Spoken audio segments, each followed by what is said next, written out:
resource unit. Professor Keel has to provide numerous postgraduate and doctoral research scholars. He has also served as a member of Institutional Ethics Committee of the SKIMS and GMC Srinagar. And he also enlisted as a reviewer by the National Assessment and Accreditation Council. So, sir, this session comprises of 2 invited lectures and 4 presentations. Thus, we have with us today Professor Hussain Ahmed Khan and Professor Muhammad Ashraf Shah. So they have been invited as the resource person of our resource person. It will be of the 20 minutes duration, and we will reserve 5 minutes for the interactive session. The participant presentation will be of the 7 minutes, and it will include 2 minutes for the question and answer session. I now hand over the proceedings to the chairman of the session. Thank you.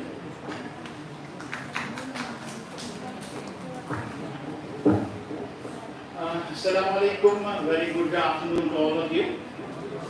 Worthy Principal, Community College Baramulla, Professor Farooq Saab, worthy Co-Chairperson, Professor Malik Saab, worthy speakers of this particular session, Professor Khurshid Saab, Professor Shah Saab, Muhammad Ashraf Saab. I wholeheartedly welcome you all to this technical session. Members of the audience, members of the media fraternity, distinguished guests, faculty members, heads of various departments. A very hearty welcome to all of you. So after a very heartwarming session, wherein we have discussed several key aspects of the policy very comprehensively and extensively, and after having a sumptuous lunch, we are back to business. And this technical session will deal with strictly the topic of this seminar, the title of the seminar of this international conference, that is institutional autonomy, the challenges and reforms. Well, ladies and gentlemen, as has been said time and again, that we need to at this point in time, we need to focus more on the implementation part of the policy. We need to devise an action plan for actual implementation of the policy, because of course discussion about the policy is also needed, because many people are still not very well aware of the basic, the ethos of the policy, the various elements and provisions of the policy. So because majority of the audience in this hall was of that of the students, so we need to tell the students what the policy is all about. We need to tell the teachers, the principals of various colleges, what are the various provisions and how exactly it needs to be implemented. So we need to take both these things together, I think, that implementation part and awareness part has to be carried along simultaneously, giving more emphasis on the implementation part, laying more focus on the implementation part, devising the actual action plan, like what and how we are going to go about this policy, because as you all now have understood that this is a revolutionary policy which is going to change the whole ecosystem of the higher education for the next, maybe for the next 50 years, or maybe even for the next century. So therefore, this policy is in its infancy stage, I believe, as a whole, even though 2 years have passed since the policy has been declared, but still there are teething problems in its implementation, given the vast landscape of the country, given the vast landscape of Jammu and Kashmir territory. Here we have all types of educational institutions from different areas. Some are located in the township cities, and some are located in far off areas. Fortunately, one of my friends in the audience was telling me that when we discuss the policy implementation, the policy provisions, we don't have to think only about SP College, Amar Singh College, or Government Degree College, Baramulla, but we also have to think about the degree colleges of far-flung areas in Sogam, Lola, Uri, Hadipura, Kuwada, Anantnag, and Kulgam district. Therefore, we need to discuss and we need to deliberate what are their issues, what are their problems, what are their challenges, and what reforms they can make.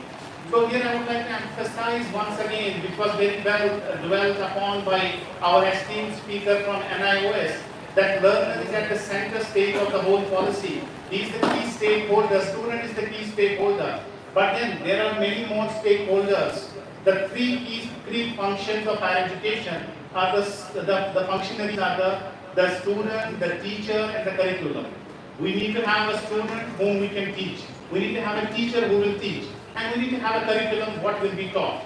So we need to keep these things in place. Then we need the infrastructure, we need all the facilities, we need sufficient funds, and we need policies and procedures, how to go about this implementation, and we need constant monitoring. So therefore a conceptual framework has actually been devised by the experts that what is the roadmap for implementation of the policy. The first step of that conceptual framework for implementation is that you work on your vision and mission. This was rightly mentioned by Professor Kurchit Saab in his deliberations. We need to start from the scratch because we need to align our vision and mission to the vision and mission of the whole policy. Today, our vision and mission is going haywire. It is not aligning with the policy, and that is where we have to start from. Aligning our vision and mission with that of the policy. Once the vision and mission is devised and aligned with the policy, and we need to do a situational analysis. That is, we need to see where we stand as of today and where we have to reach. So we need to conduct a SWOT analysis of our strengths, weaknesses, opportunities, and challenges. So what are our strengths? What are our weaknesses? What are the obstacles which will come in our way? What are the challenges which we will face? And what are the opportunities which we will utilize in implementation of the policy? As was rightly mentioned by Director of Colleges, Madam Yasmin Ashai, that every college cannot become an autonomous college overnight. First, they have to think whether they are eligible or not. So, what is the eligibility criteria? Minimum eligibility criteria for any college to become autonomous is that they should have NAC-A accreditation or they should have NBA score of 675. NBA stands for National Bureau of Accreditation. So at that we have to achieve this score in minimum 3 subjects. So do we have that? So the principals which are sitting here from different colleges, they need to think from there. They need to start from there. That is, they need to start from assessment and accreditation. First they have to prepare themselves for assessment and accreditation. Only when they achieve A grade in NAC or when they achieve 675 score in minimum 3 subjects under National Bureau of Accreditation, then only they will become eligible for autonomy. So those colleges who are yet to achieve that milestone need to work in that direction. But those colleges who have already achieved that milestone, for example, Government Degree College Baramulla, now they have to retain it, now they have to sustain it, which was mentioned off and off, again, time and again during the inaugural session. But while doing that, again, they have to do a SWOT analysis. Like in order to sustain it, in order to achieve the various targets, what are the various challenges which we will face? What are the opportunities? What are the threats? What are our strengths? What are our weaknesses? What is the manpower requirement? What is the requirement in terms of curriculum reform? What is the requirement for infrastructure development? What grants do we need? What are the policies and procedures which we need to devise? And what are the monitoring mechanisms which we need to keep in place? They all need to work in this direction. So that is the second step. I am talking about the various steps of a conceptual framework required for implementation of the policy. First step is realigning our vision and mission. Second step is situational analysis. That is what I was talking about. And then the third step comes, you doing the financial needs assessment. You have to assess your needs. If you want to teach these many subjects, what are the needs for grants, for manpower, for infrastructure, for staff, everything. So financial need assessment has to be done by each and every college. Even for GDC Baramulla, if we want to retain this autonomy in so many areas, autonomy means what? They have to undertake admissions themselves, they have to run the classes, they have to offer the courses, they have to do the teaching, then they have to do the examination and evaluation also themselves. They have to frame their own, constitute their own boards of examiners, board of studies, everything, academic council, and then they have to revise all the statutes, regulations themselves, and whatever are required for teaching, learning, for examination, evaluation, admission, and even for not only for teaching learning but also for extension activities, community outreach, consultancy. They have to devise the policies and procedures. So therefore, that is the third step, the financial needs assessment. And then next step is, fifth step is the assessment of constraints. You assess the constraints. What are the likely problems which you will face? Limitations. What are the hurdles? For example, if you don't have enough space, for laboratories, can you include subjects which have more practical component? So you have to do a constraint assessment. So needs assessment done, constraint assessment done. Now you devise the action plan for your actual strategy for implementation, your action plan. We have to devise it, we have to assign roles and responsibilities to each member of the staff, and then we have to fix the timelines for achieving those milestones. And we have to devise the targets on what grounds you will see whether this particular milestone has been achieved or not. What is the target? What are the indicators? So you have to devise indicators, you have to devise targets, you have to fix timelines, we have to assign roles and responsibilities to each member of the staff, whether it is the teaching staff or non-teaching staff. And then we have to monitor the implementation of this policy. Everything has to be done in a very strictly clerical manner. You need to frame those charts, you need to draft those charts for each and every indicator, for each and every target, and you have to devise a timeline, fix the responsibility, and you have to set the goals.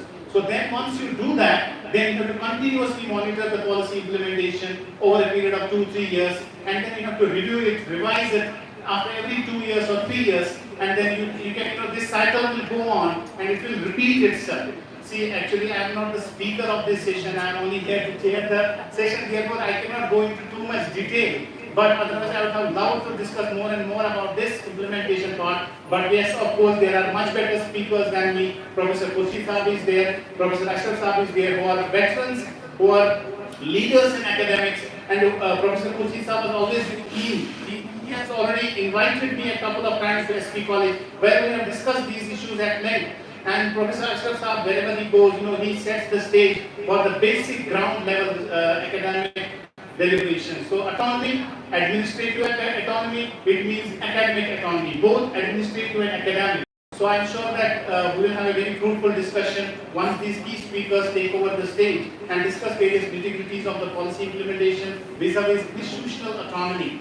And I have with me the co-chairperson of this session, Professor Malik Saab.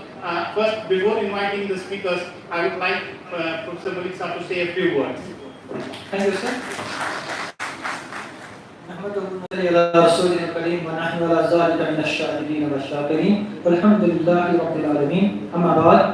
Respected GDC Saab, Professor Muhammad Ashraf Saab, Professor Rashid Ahmed Khan Saab, Professor Dr. Mahmoud Farooq Saab, revered colleagues, principals of different colleges, representatives of different colleges, speakers, their students, media personalities, Assalamu alaikum wa rahmatullahi wa barakatuh.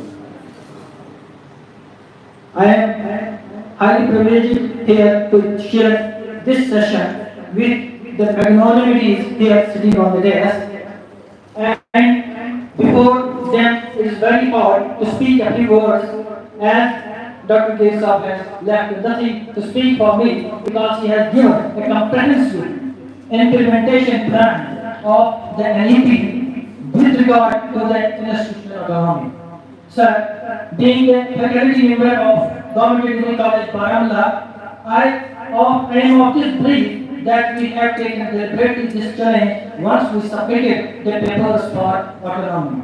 So, by accepting that challenge, simultaneously the NEP, National Education Policy, came here, and we are again gladly accepting National Education Policy. And I would like to disclose here in this Augusta House that we have worked since the inception of this academic session, that is right from March, we are working on the National Educational Policy simultaneously with the institutional autonomy. And all the stakeholders, because major stakeholders of this policy, they are the students, as the policy is student-centric. And we hope that the stakeholders of this year, especially which we have taken in this college as per the new admission policy and new rules, I hope that we all together, both that is the student, the staff, as well as the curriculum development, will accept that challenge and will take forward with this zeal and zest that this is a mission. Will not go to the previous vision and mission. Rather, now here onwards, we will start our vision and mission, taking all the stakeholders on board. But fortunately, here is the session is chaired by the experienced personalities, and there will be definitely the speakers which have come from expertise. We will also get benefited from that expertise, and definitely we will implement those things in our policy in the institution. And with regard to the examination, which is the main parameter of the institutional autonomy, and especially the entity, as Dr. Shai well said, that freedom doesn't mean that now you are free to do everything, rather there is an assessment of policy also. But here, with courage, I will tell you, and with authenticity, I will tell you that Baramulla College is known for the conduct of examination, and we have high examination standards, and inshallah, we will sustain with those standards, and we will not only uplift them, not only sustain them, but we will rather uplift to those academic as well as examination standards. So today we have experts with us, and definitely both our students, our faculty, and our friends from other colleges, they will get benefited from this session. Thank you so much. Thank you very much, Chair and Malisa, for those insightful words. Now, ladies and gentlemen, our first speaker of this session will be Professor Khurshid Ahmad Khan Sahab, who is the Principal SP College Srinagar and Nodal Principal Kashmir Division Colleges, and he is going to speak institutional autonomy. I wholeheartedly invite Professor Khurshid Ahmad. Sir. Thank you very much, sir.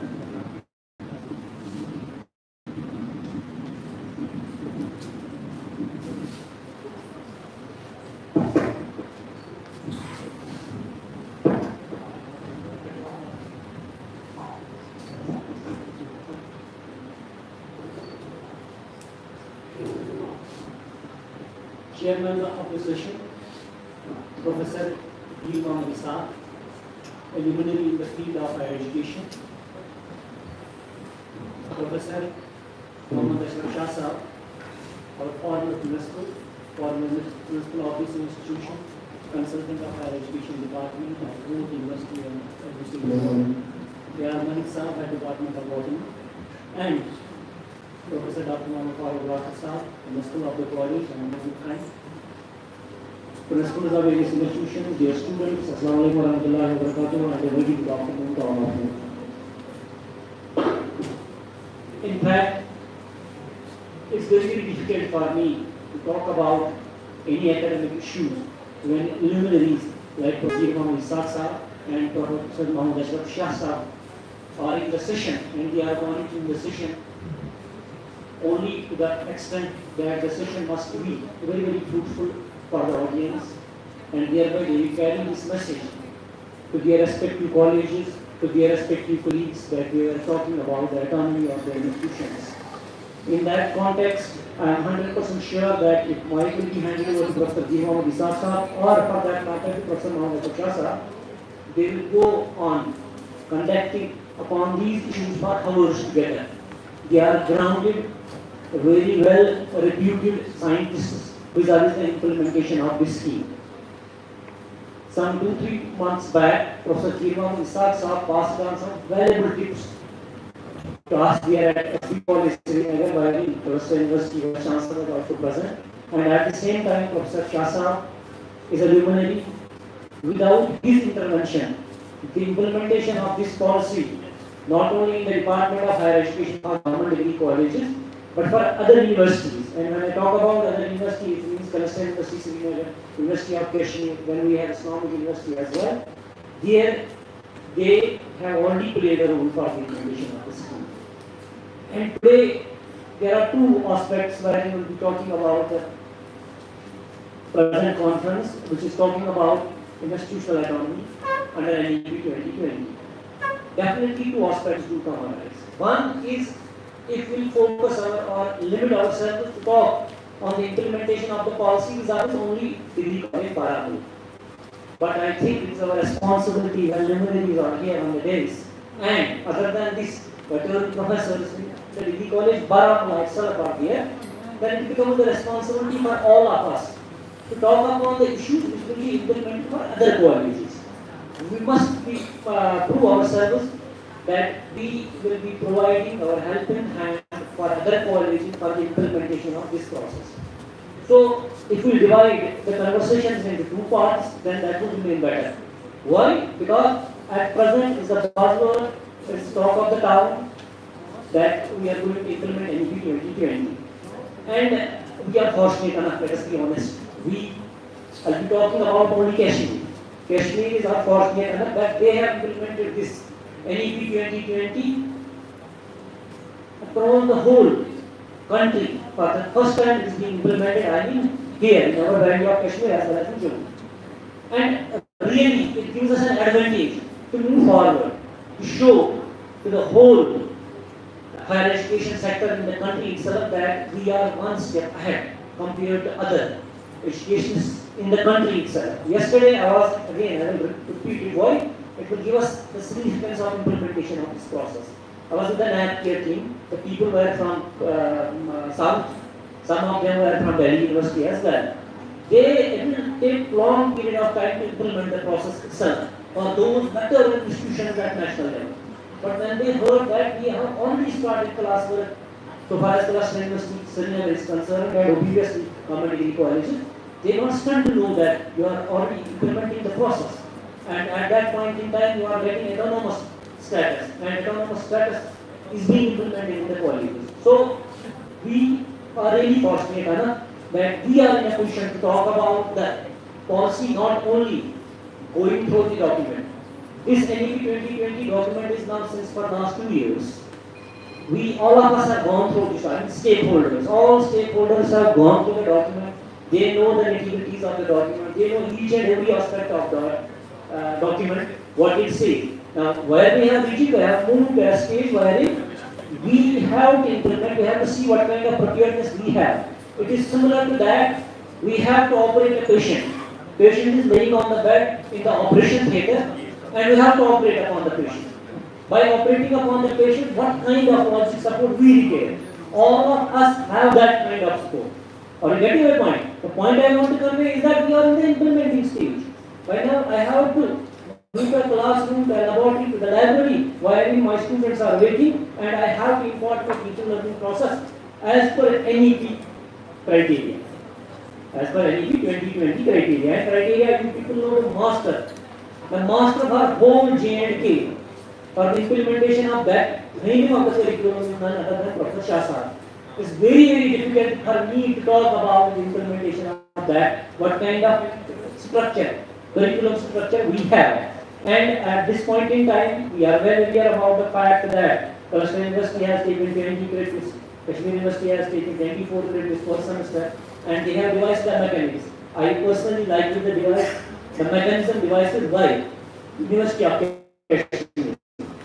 And that through Professor Shah Sahab has framed that curriculum structure for the implementation of each NEP 20. He is talking about major, minor, but 6 credits, of course, then 3 credits, then skill courses are also being divided. And Cluster University Srinagar has implemented in a very simpler manner. Very simpler manner, keeping only 20 credits per semester. So the point here is that we are now at a stage where we are implementing the scheme. And at this point in time, there becomes a challenge for we people. When we are going to implement in our laboratories, in our classrooms, what kind of basic infrastructure we must have, what kind of facilities we must have, what kind of rapport we must have with our administrative department, with other agencies, where we will be talking about the implementation of vocational education or implementation of skill courses. Then at that point in time, we need to have a cooperation with the other sectors. I mean, we have to see what are the mentors for implementation of those skill courses. Definitely, we can act as hub, we can act as scope. But when we talk about the role of a mentor, then mentor role should be taken from an institution, which is the leading institution, which is an institution of national repute. But we are again fortunate that we have university, A+ University, Kashmir University. They are providing us help in hand by providing mentor expertise in number of courses, skill courses, vocational courses. In the same way, Agriculture University and other institutions are being taken on board the way Professor Chalti Saab said that Kashmir University, this North campus is providing us almost each and every kind of role which is being expected from them. In the same way, when we see this whole scenario at Kashmir level, then we have to request other partners to come forward, to have a helping hand, to provide us your expertise, to mentor us so that we will be in a position to see that the implementation of this NEP 2020 is 100%. And only then will we be in a position to talk about other issues. And the other aspect of this program, today's conference, is that we must be talking about the autonomy aspect, the autonomy concept. Autonomy, as we know, as in the initial remarks in the first session I said, it's a common word, it's known as autonomy concept was floated in the year 1964 in the Education Commission. But again, we must be very, very alert when we say only 2% of the total affiliated colleges, of course 40,000 at that point in time, have been in a position to attain this status of autonomous colleges. Only 2% colleges. Now, here is what we must see in a very, very serious aspect, that is, if this autonomy will be given to us, are we in a position to sustain the autonomous nature of a particular college? Because it's not autonomy. My friend Mursab said that we are conducting examination, or for that matter evaluation, or for that matter results. To me, let us be honest, as an individual, as a member of the higher education department, it is the simplest aspect to conduct the examination, to evaluate, to even frame these question papers and all that. I think setting off. To me, for majority of the institutions like Government Degree College, Baramulla is the easiest component which we can do. These kind of assignments are given to us by various agencies. We want to conduct the examination and then declare results, wherein direct recruitments are being made. These kind of responsibilities are given to the institution, because institution, every college itself will see MSc college, SP college, I'm not sure about this college. Some recruiting agencies are coming to us. But we have to recruit these people, kindly give us the criteria, kindly give us the norm. Wherein you will set papers yourself, wherein you will evaluate papers and you will declare the results. On the basis of only those written tests, I am sure about the fact, the first time you go, they are recruiting people. So it's not a big task to conduct examination. The bigger task is that to have a record to the Department of Higher Education who are giving us the financial autonomy, who are providing us the finances, how to get these finances from the various departments. When you have to float some kind of piece of paper, you are forwarding the proposal, forwarding the proposal for innovation center. That's a motion. And that document will go through our directorate, then to our higher education department, has to go to finally to finance department. To get it through from all these agencies is always a challenge for the people who are stakeholders in the Department of Higher Education, particularly here in the GDC College Baramulla, Principal Sir along with his team. As always a challenge to see implementation of any kind of component wherein you don't have any other help coming from any other agency, because they have been given the name as autonomous college, so you will have to implement that particular aspect. Maybe it can be experimental, it can be theoretical, it can be any other outreach kind of an assignment. There, you will have to manage, you will have to implement that. And how you are going to manage, that's called an autonomy. You have a phase of autonomous college. Behind this phase of autonomous college, how you are going to run the whole show. I know the situation of University of Kashmir, or for that matter, any other autonomous institution. At the end of the day, it is the government who has to provide the money. What government is saying at the end of the day, we have to provide some funding, and funding is being provided from the taxpayers. And then there stands an accountability for our autonomy. How we are in a position to project ourselves that this kind of output we have, this kind of teaching learning process we had in the institution, and this is the kind of output wherein the output is in the form of providing jobs, providing skills and other components. These are the different components. Similarly, when we talk about the academic freedom, academic autonomy, again to me, let's be honest, we are teachers.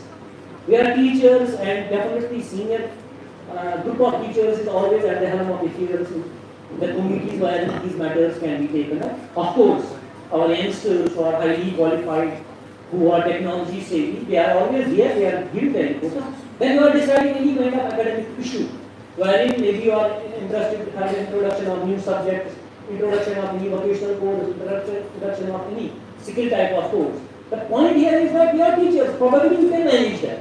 And the experience of years together to frame a curriculum, to see that Is this curriculum viable for the implementation? Does it make our youngsters, our student community employable? Will they get an employment out of this, getting 4-year degree? That is an issue again pertains to teacher community, wherein to some extent I personally also that they are running an autonomous institution. Institution is always an uphill task, particularly to our institutions, wherein you will have to build the roles, the way we are running college in the community type of system. Then you will have to evolve a system in the college, whereby you will be in a position to coordinate with various agencies. Other than the kind of these committees which are running for academic purposes within the institution, of course, excellence is here. You have disciplinary committee, you have career counseling committee, you have other committees in place, maybe admission and all that. You are performing a routine kind of an exercise. And when it comes to an autonomous college, there you will have to see for different prism. The prism there must be in a position to see how we will sustain, how we will keep it on, how we will grow in future as well. So those kind of aspects may be taken on this due course of the time. Again, the point here is that this degree college Baramulla was positive enough. They got autonomy at a point in time when it was repealed. Now that we don't know, let's be free and frank. Day before yesterday, I was at their degree, this Government College of Education, I mean DED one, Government Degree of College of Education.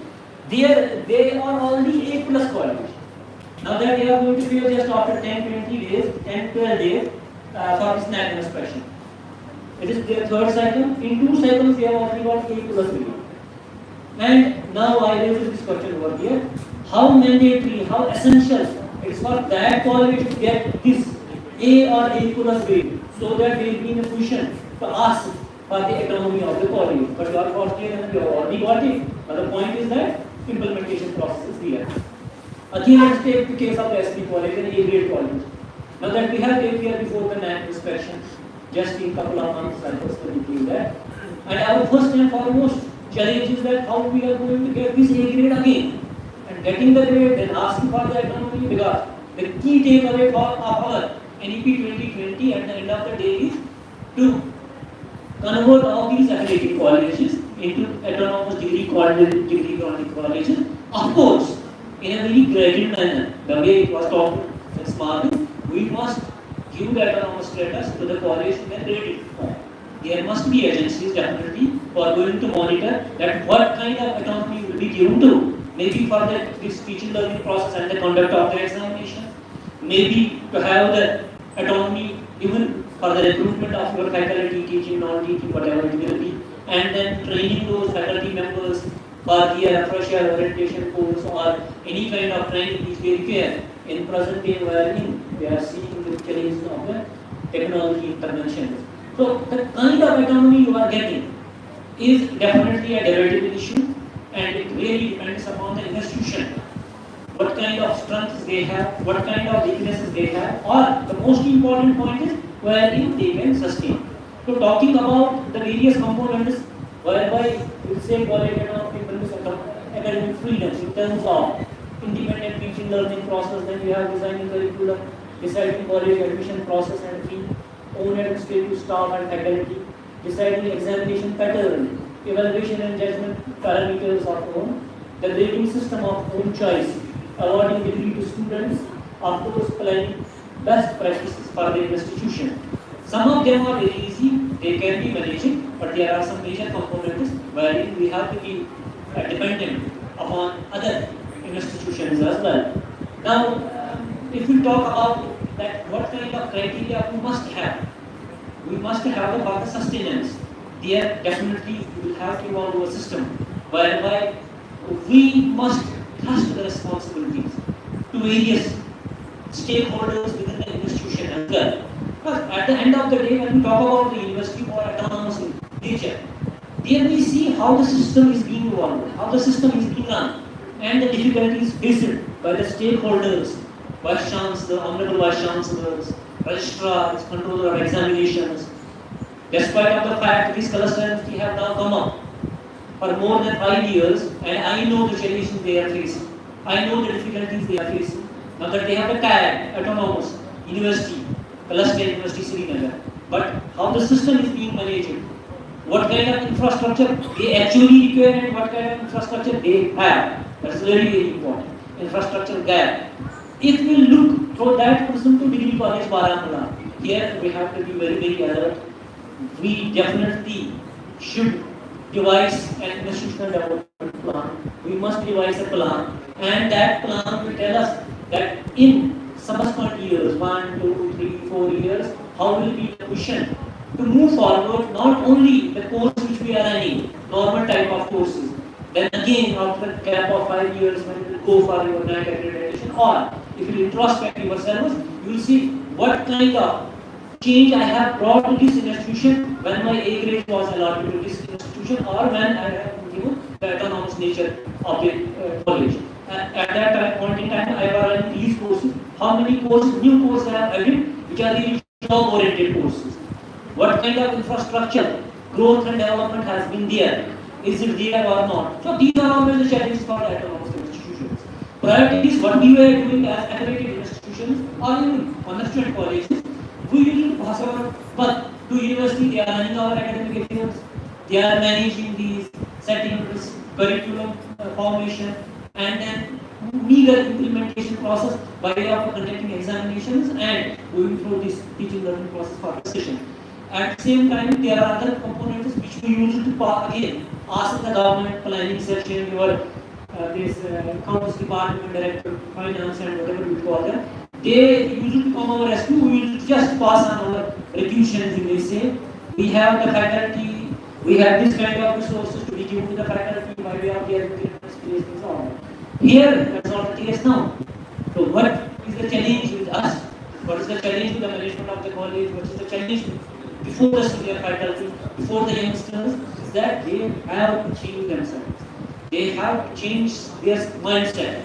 Once they will change their mindset, only then they will be in a position to accept that we have to now move towards this direction, and this direction, this platform requires much more effort which we usually put in while you get simple teacher coming to college, attending that experimental class, having a practical, and then engaging one or two theory classes during the institution. Now that is not the case.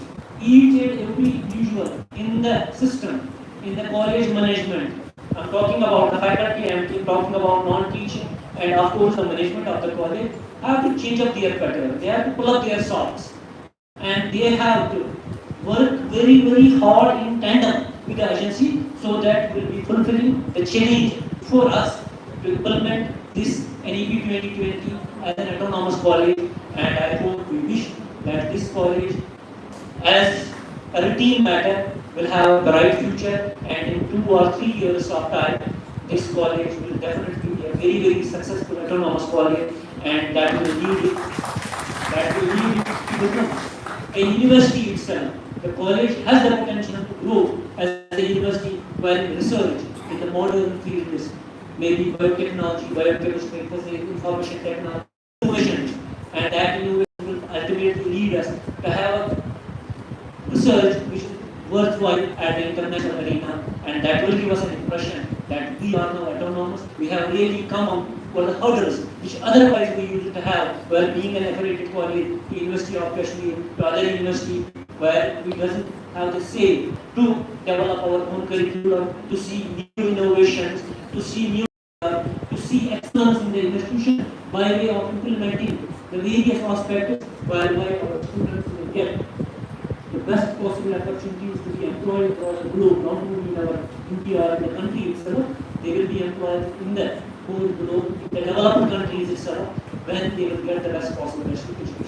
My best wishes are with you, and again thankful to management of the college, to organizing committee members. They have given me an opportunity to express myself vis-a-vis the autonomy given to our degree college. It's our pride. It is our second college which is being called as autonomous degree college. So I salute all of you.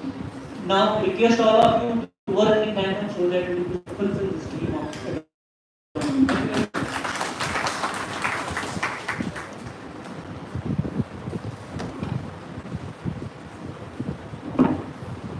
Thank you very much, Professor Kushinaran Khan sir, for those very insightful, very encouraging words and very engaging remarks.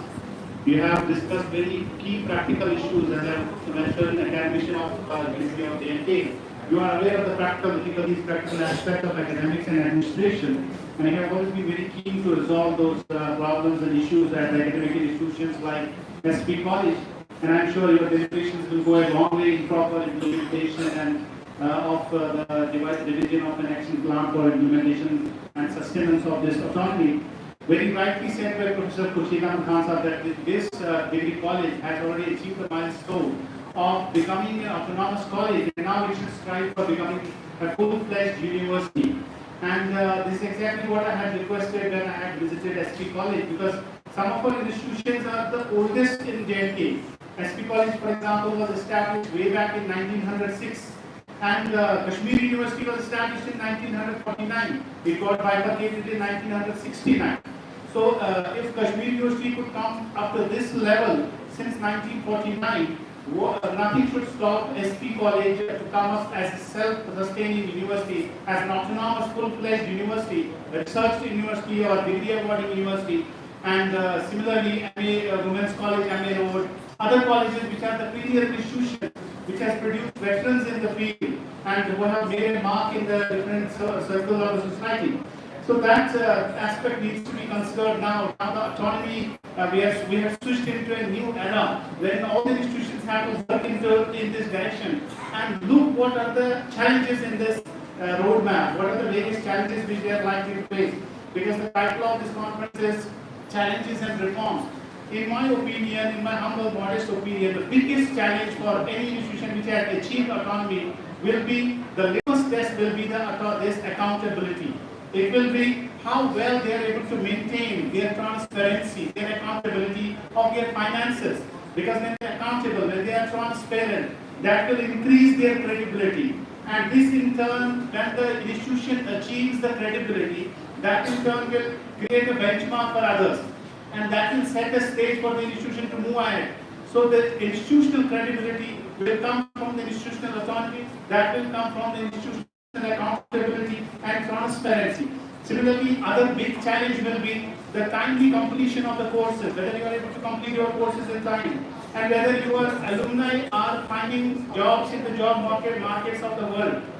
As we know, the job markets are becoming very dynamic, particularly in light of the post-COVID era. It is very hard to find a job. So in the new evolving job market, dynamic job markets, how employable your youth are, how they are able to make their livelihood possible, and they are able to sustain themselves in the job market.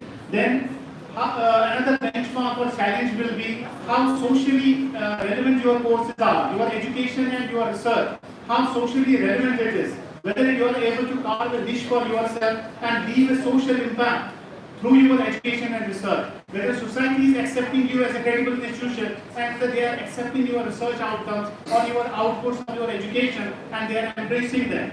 So social relevance, social impact will be another challenge.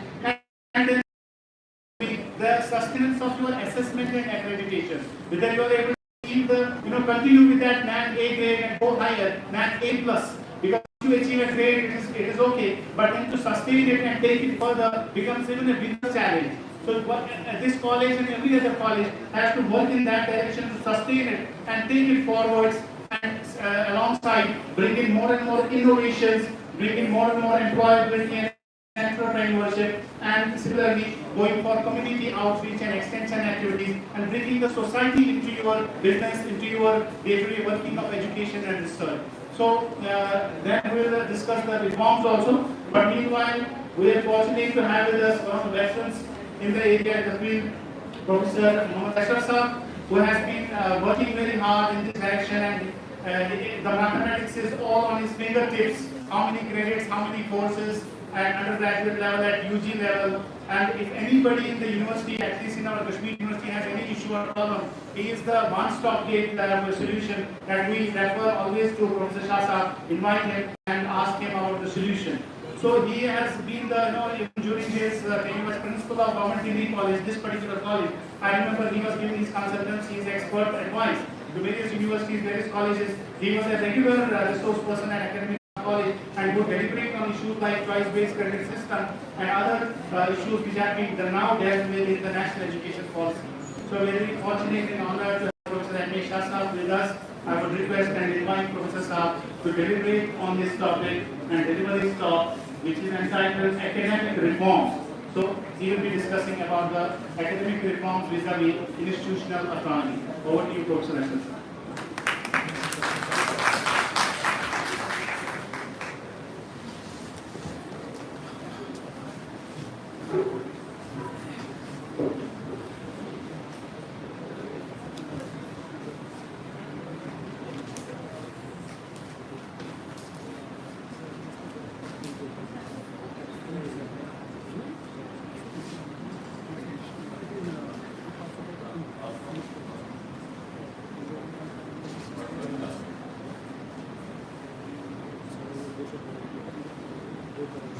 Esteemed chairpersons of the session,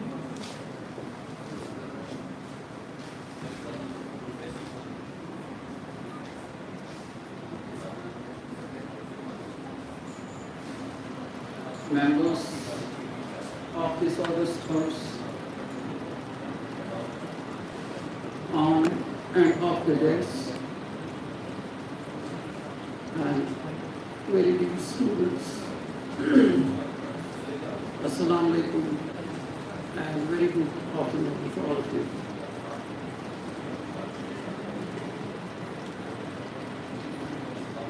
Now, before starting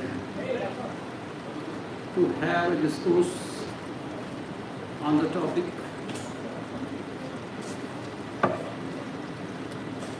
first of all, I would like to make you aware of a caveat, because since morning the bar of expectation has been raised too high, and I am aware that I am not even 1% of what has been talked about so far about my person. So you will have to bear with me. There will be flaws, there will be deficiencies in whatever I talk, and of course,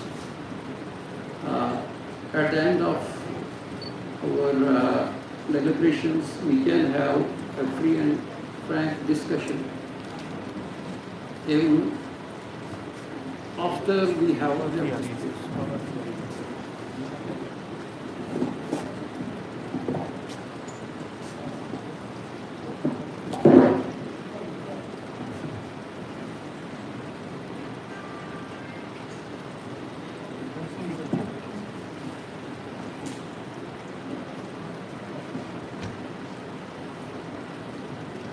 Now,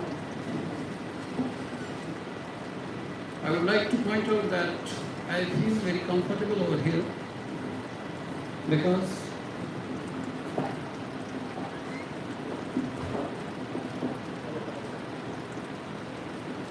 in this institution I feel I have come back to my home, because I have worked in this institution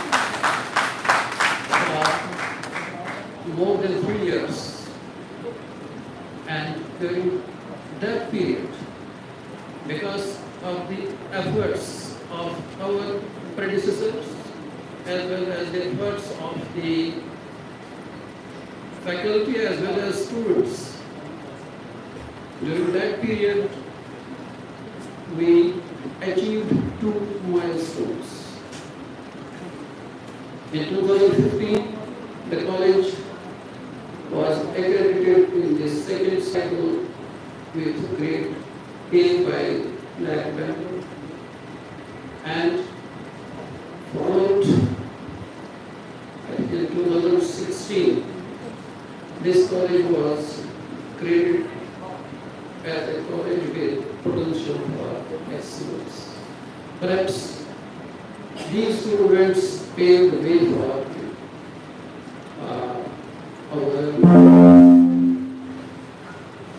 craving for becoming an autonomous institution.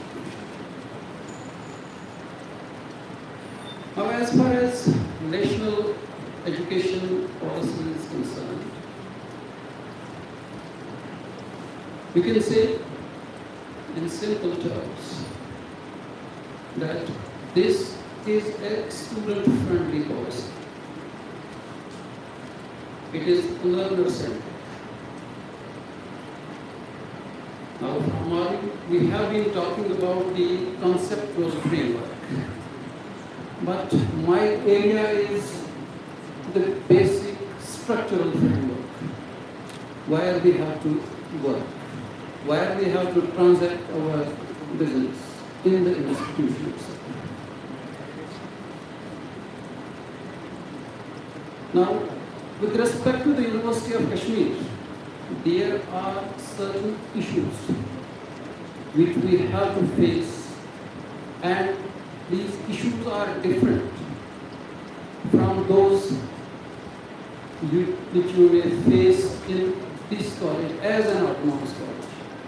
Because with you, you have a lot of possibility of experimentation.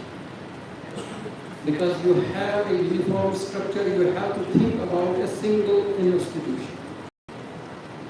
Now, as far as the University of Kashmir is concerned, on one hand, we have very large colleges like Degree College Anantapur, Degree College Kulgam, Degree College Pulwama, Degree College Sopo, and at the extreme, another extreme, we have colleges like, say, Degree College Delhi, Degree College Warren, Degree College Belgaum, and such other colleges, where we don't have anything but 2 or 3 borrowed rooms from some other institution. And at the most 2 or 3 faculty members with the principal.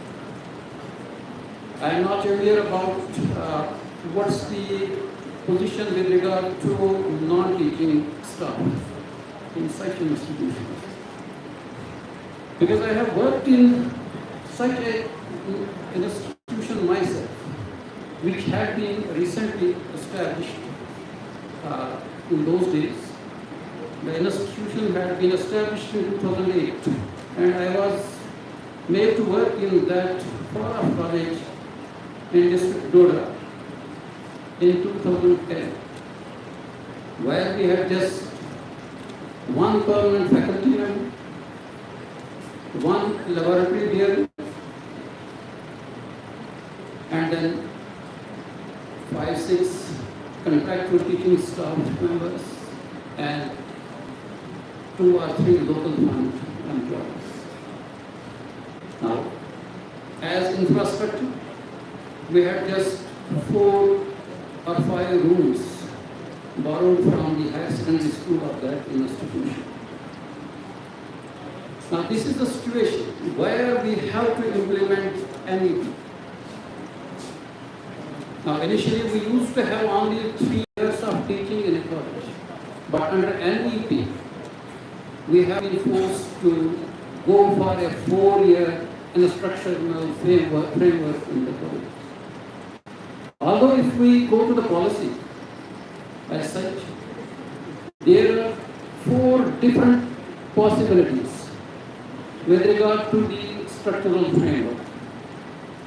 We have a 3-year graduation followed by a 2-year post-graduation program. We have a 4-year graduation followed by 1-year post-graduation program. We have a 5-year integrated post-graduation program. And we have an innovative program of 4 years followed directly by PhD without the intervention of any post-graduation. Although the policy spells all these 4 possibilities, but as far as the structural framework we have been provided with, provides only 2 possibilities as on date. Maybe in future, the other 2 may also be added.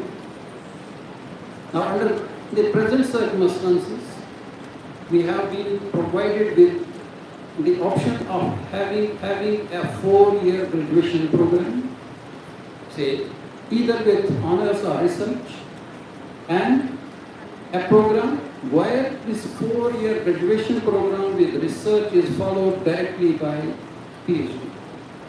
These are the only two options which have been provided to us in the present framework as on date.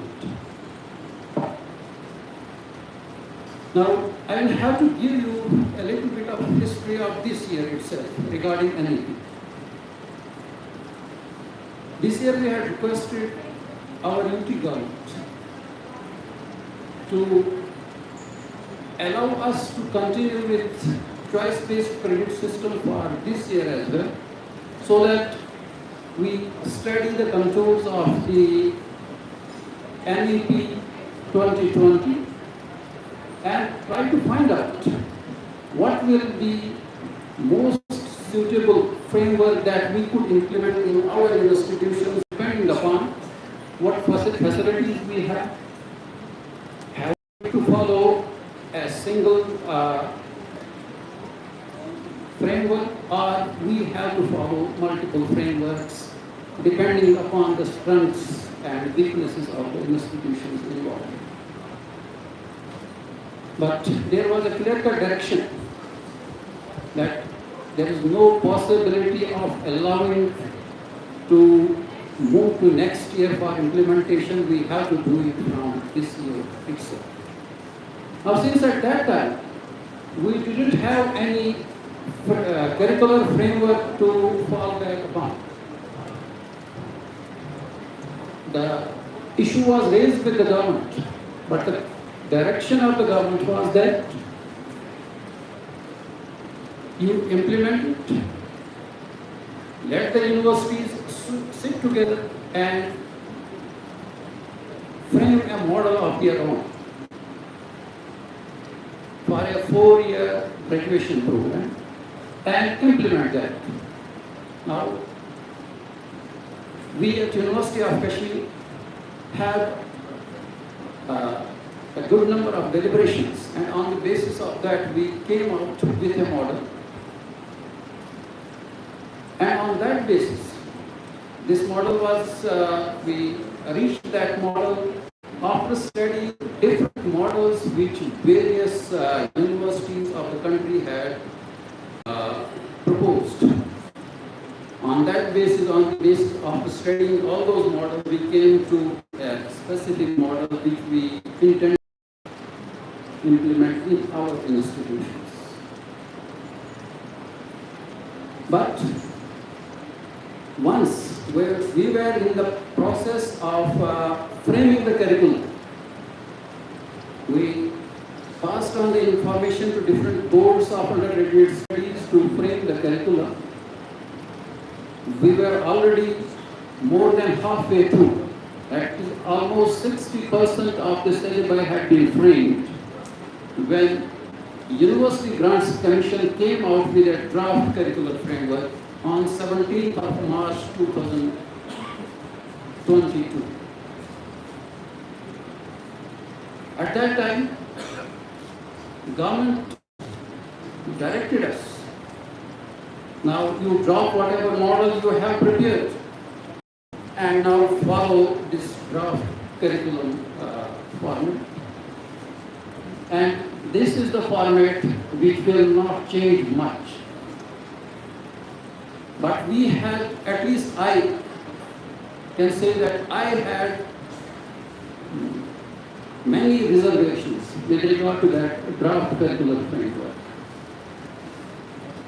Because already under that framework, we were going to de-channelize our students who would come to us after getting channelized at 10+2 level.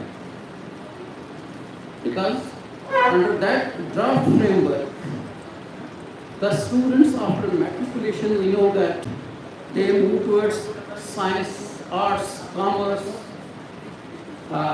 computer sciences, and such other areas. So they get channelized at the +2 level.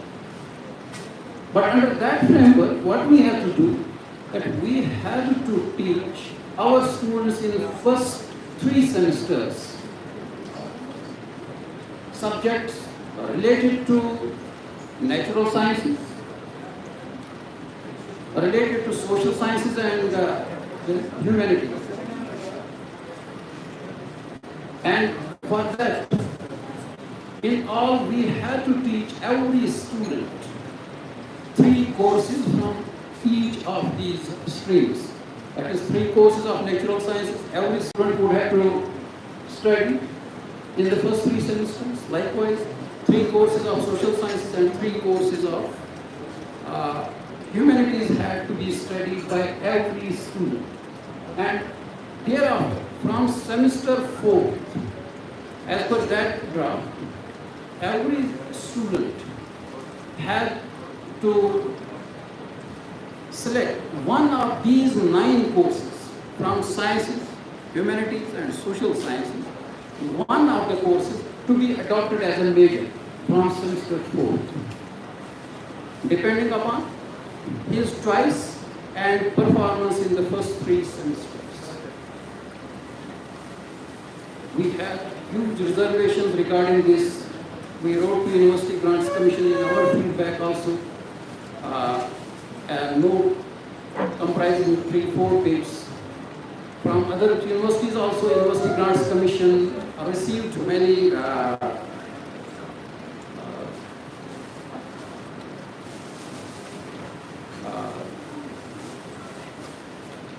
many such issues were raised against the policy, draft policy, and it was expected that University Grants Commission will take some time, by say May or June, they will come out with a final curricular framework that we will be adopting in our institutions.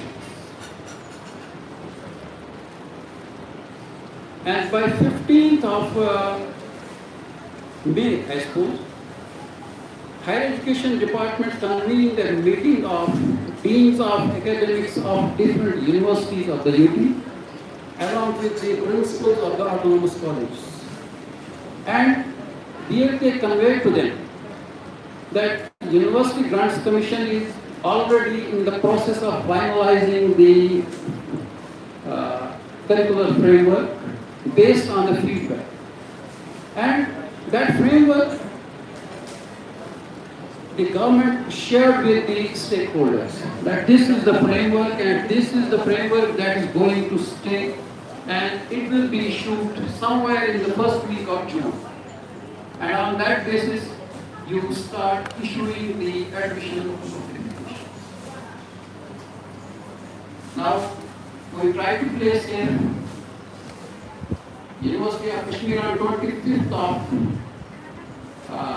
May issued an admission notification indicating that final instructions for admission will be issued by 10th of June.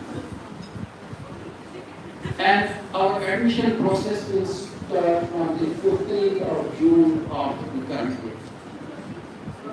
Now, we had thought that by that time, since government assured us that the final framework will be available by the first week of June, so we notified that our admission process will start from 15th of June. But this is, I think, 24th of August 2022, and still we don't have any word from the University Grants Commission regarding the curricular framework they are going to issue. Now there is a problem. Had the University Grants Commission come out with a declaration that they are not going to issue any curricular framework, we would devise our own curricular framework and start working on that. Maybe that would be more suited to our circumstances in this part of the country. But UGC didn't come out with any such indication. We are still waiting for the final framework. But what we are now working on is the framework that has been shared to us by the Higher Education Department, indicating that this is the framework that the University Grants Commission is ultimately going to issue. concentrate on this framework now. What is this framework? Because every institution affiliated to the University of Kashmir definitely will have to follow that framework. And I have been informed by the principal of this college, Professor Autonomy, my friend, that Baramulla Degree College has also in view of the fact that we have of this institution. Now, once we have a different framework, it may be a problem for the institutions in the vicinity of the college as far as their own handbook is concerned.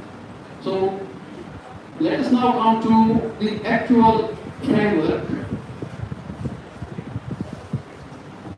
I think this is perhaps the last one. I would like to have the first slide.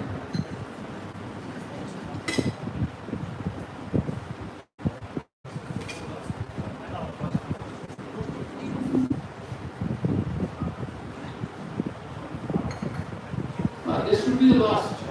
Before this, there should be something before this also. Yes, this is the first one.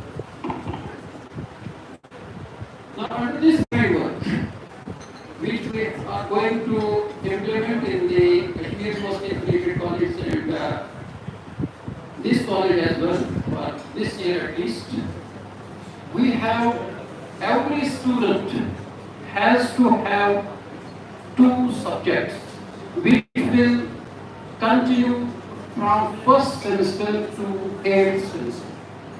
Now these will be referred to as the major subject and the minor subject. One of these will be as the major and the other one will be a minor. And we are trying to bring a safer path. And for this year at least, we are allowing the students to choose both these subjects from a single stream. Otherwise, if we go to the policy framework, actual policy framework, not a curricular framework, where they say that there has to be no watertight compartmentalization. As per that policy, we should allow a student taking, say, science, any subject from sciences as a major, who take a subject from, say, commerce or arts or any other stream as a minor as well, and vice versa. But for the time being, we are not allowing that. We are allowing students to choose both these subjects from the same stream, say, either from science stream, social science arts stream, commerce stream, management stream, or whatever are the different streams available to us. Now there is another point which I would like to make over here, is that in the third semester, at third semester level, the scheme envisages that the student should be allowed to swap between the major and minor. That means if a student has chosen political science as the major subject in the first semester and education as the minor subject. Now once he reaches semester 3 and the student comes to the conclusion after reading these 2 subjects in the first 2 semesters, he feels that my strong area is education as political science. I must change. The colleges should allow him to go for such a change. If otherwise the college doesn't have any issue of, say, intake capacity or any other issue. Then, now regarding these 2 subjects, here is another thing is also indicated in this table, that is level. Now we have in the first and second semesters these courses as level 100 course, L100.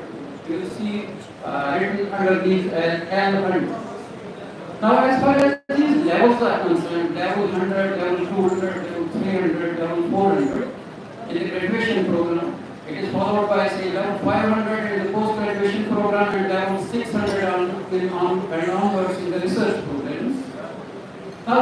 nothing but we can say the difficulty level. Now, if we take a simple example, questions are of different nature. Now, if we say when an event has taken place or why an event has taken place, this we may treat it as first level or say level 100. Below this also there is a level that is referred to as level 0. But in this table we don't have any course as level 0 course. Because for such courses, it's believed that you will not be earning any credits.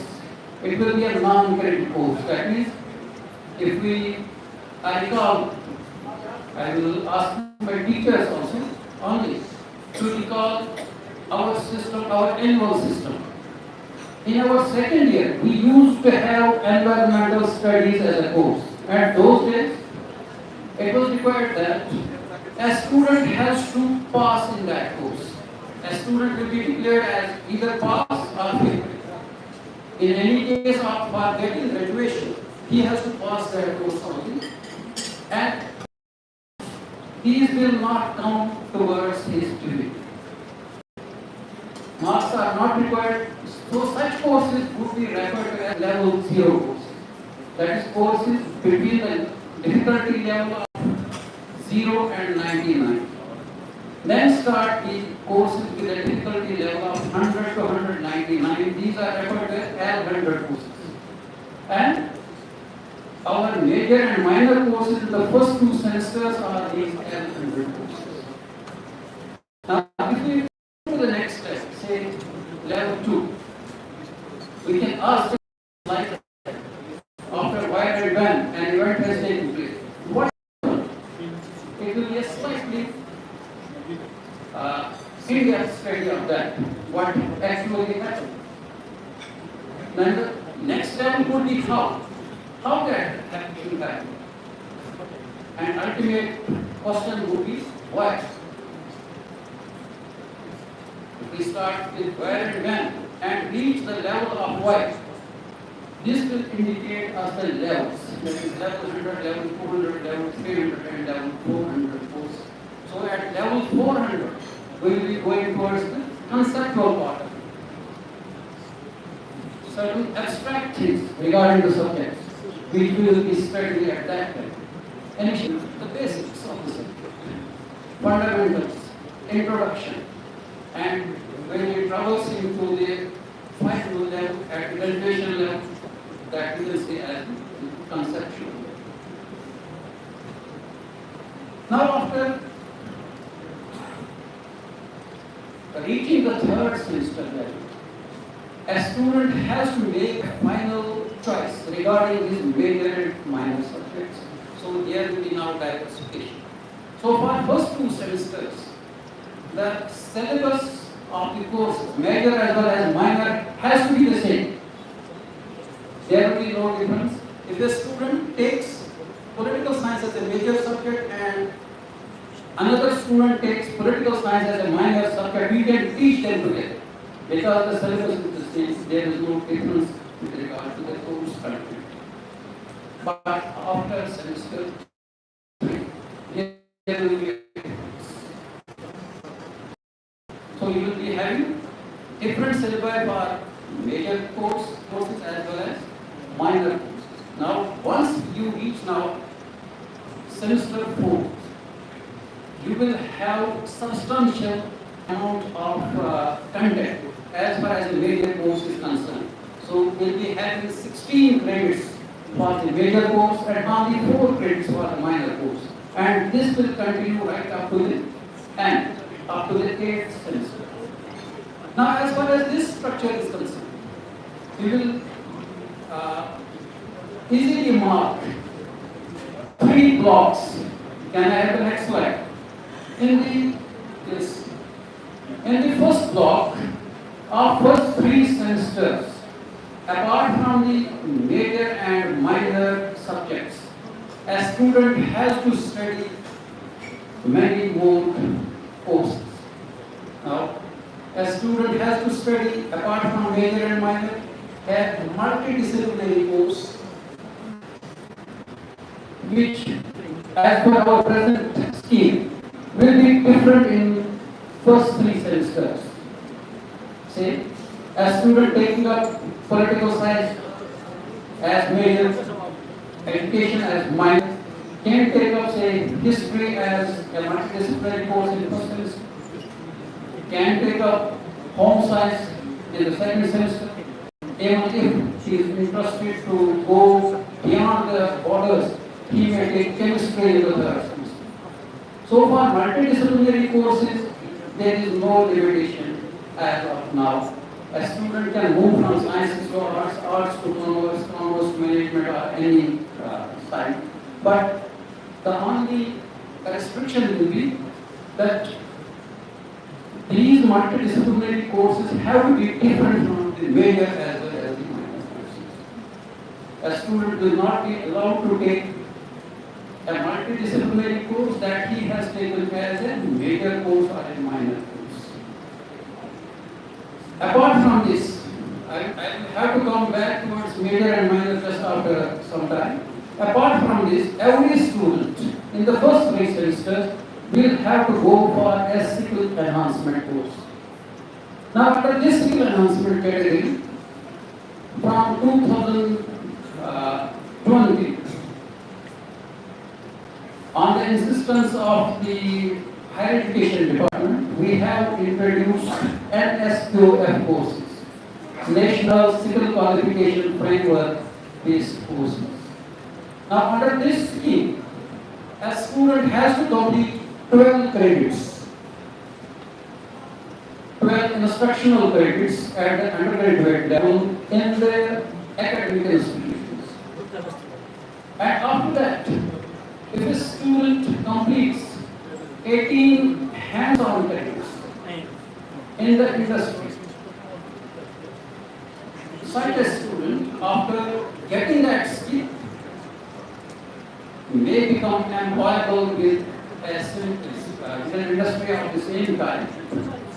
And at the end of the degree program, after completing these 12 credits in the academic institution and 18 credits as the hands-on credits, or we can say industrial internship credits, a student will be evaluated by the Civil Council, Civil Development Corporation, and if he qualifies those 18 credits and earns those credits at the end of the degree program, apart from a degree, BA, BSc, BCom, whatever it is, he will also get a certificate in that particular skill from the NSBC, and that will help him get employment in that particular skill in case he is not in a position to get employment on the basis of his academic field.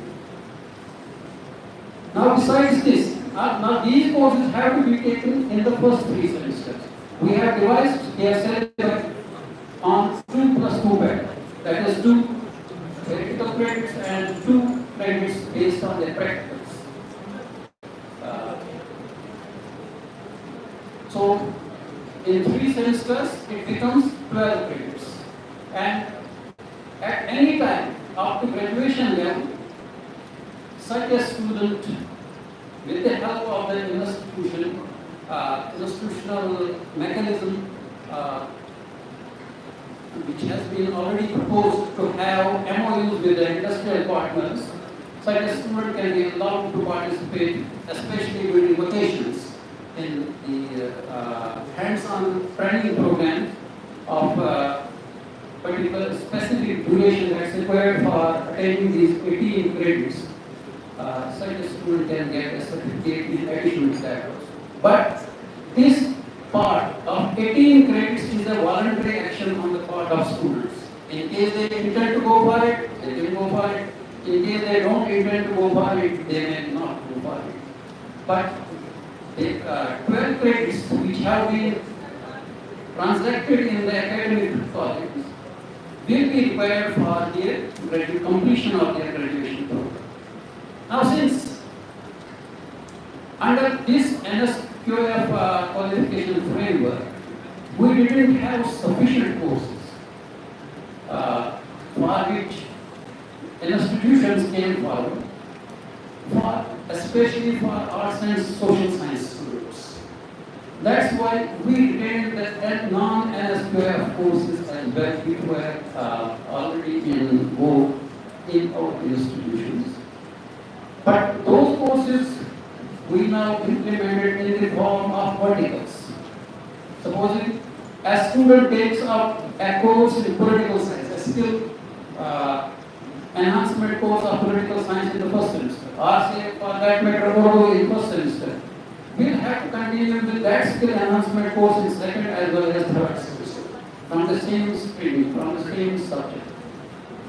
Say in first semester, we say he start to say a skill enhancement course of say how to write a drama in Urdu.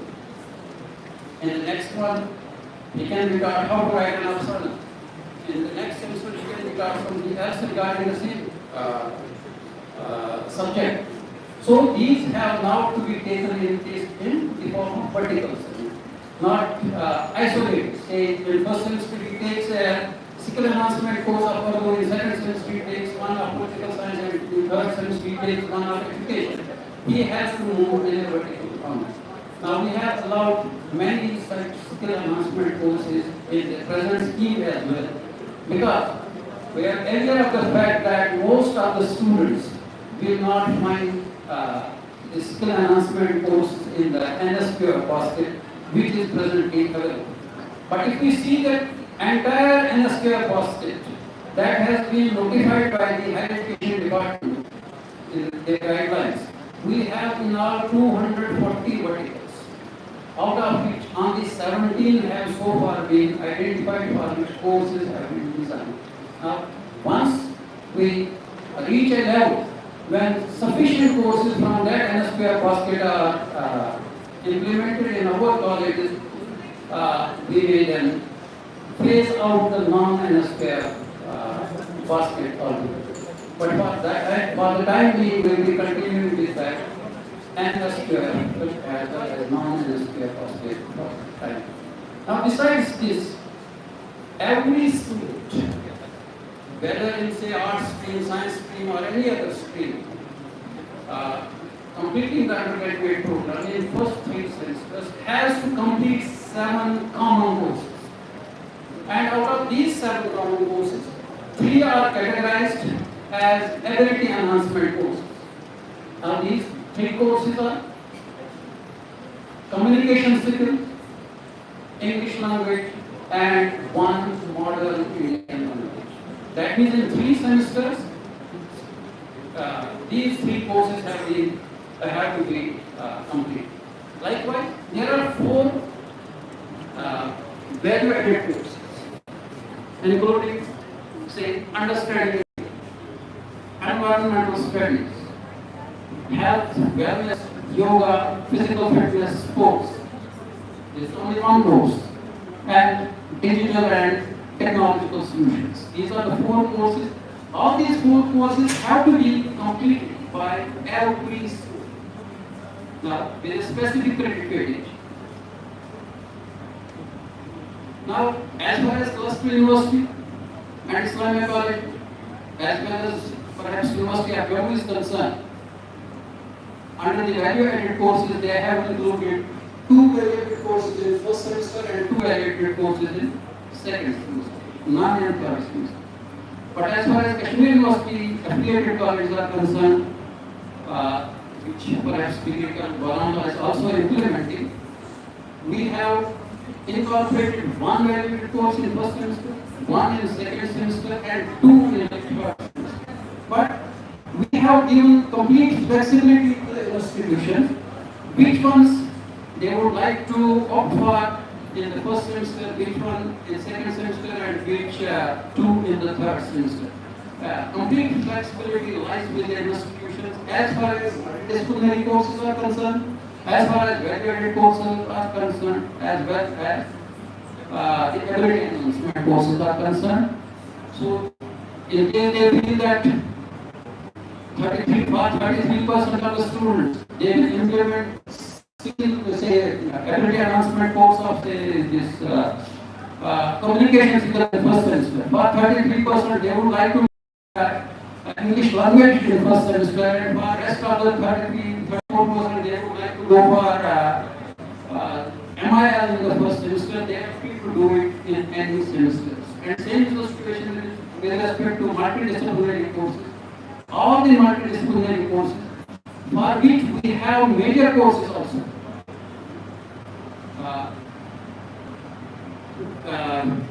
Any student can take up any such course in any of the first 3 semesters. Colleges are free to allow students to take any of the courses in these semesters, depending upon the logistics available in the college, facilities available, staff availability, and all other things that colleges will have to take care of these things. Now, as far as the actual scheme that has been proposed by University Grants Commission and shared by the Higher Education Department with us is concerned, that in the first 3 semesters,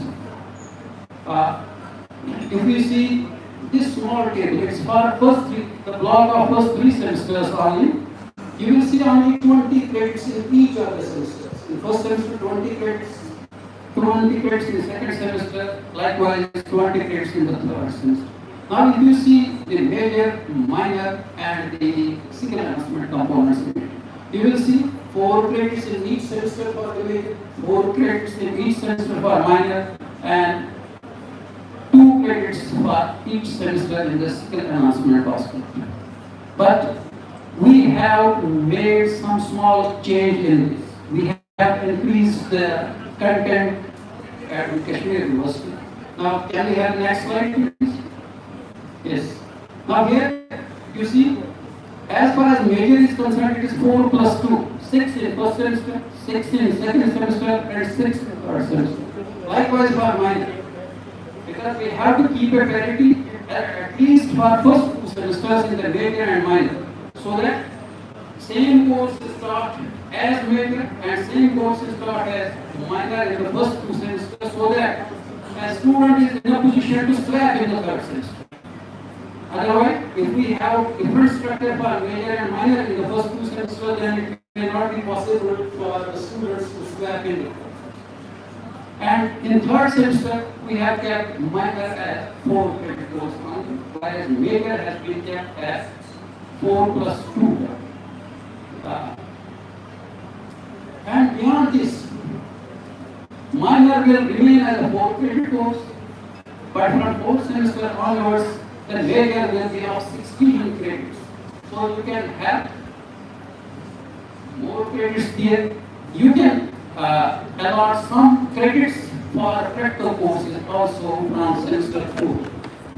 Now, once we reach that level, we will ultimately find out how many credits will be assigned to practical component and how many credits will be assigned to the theory component. Now, why this change? Now, as far as all other universities are concerned, they allot only 4 credits in major as well as minor in the first 3 semesters. But what we do, we have a change over here. We have 4 plus 2, 6 credits instead of 4 credits in each of these semesters.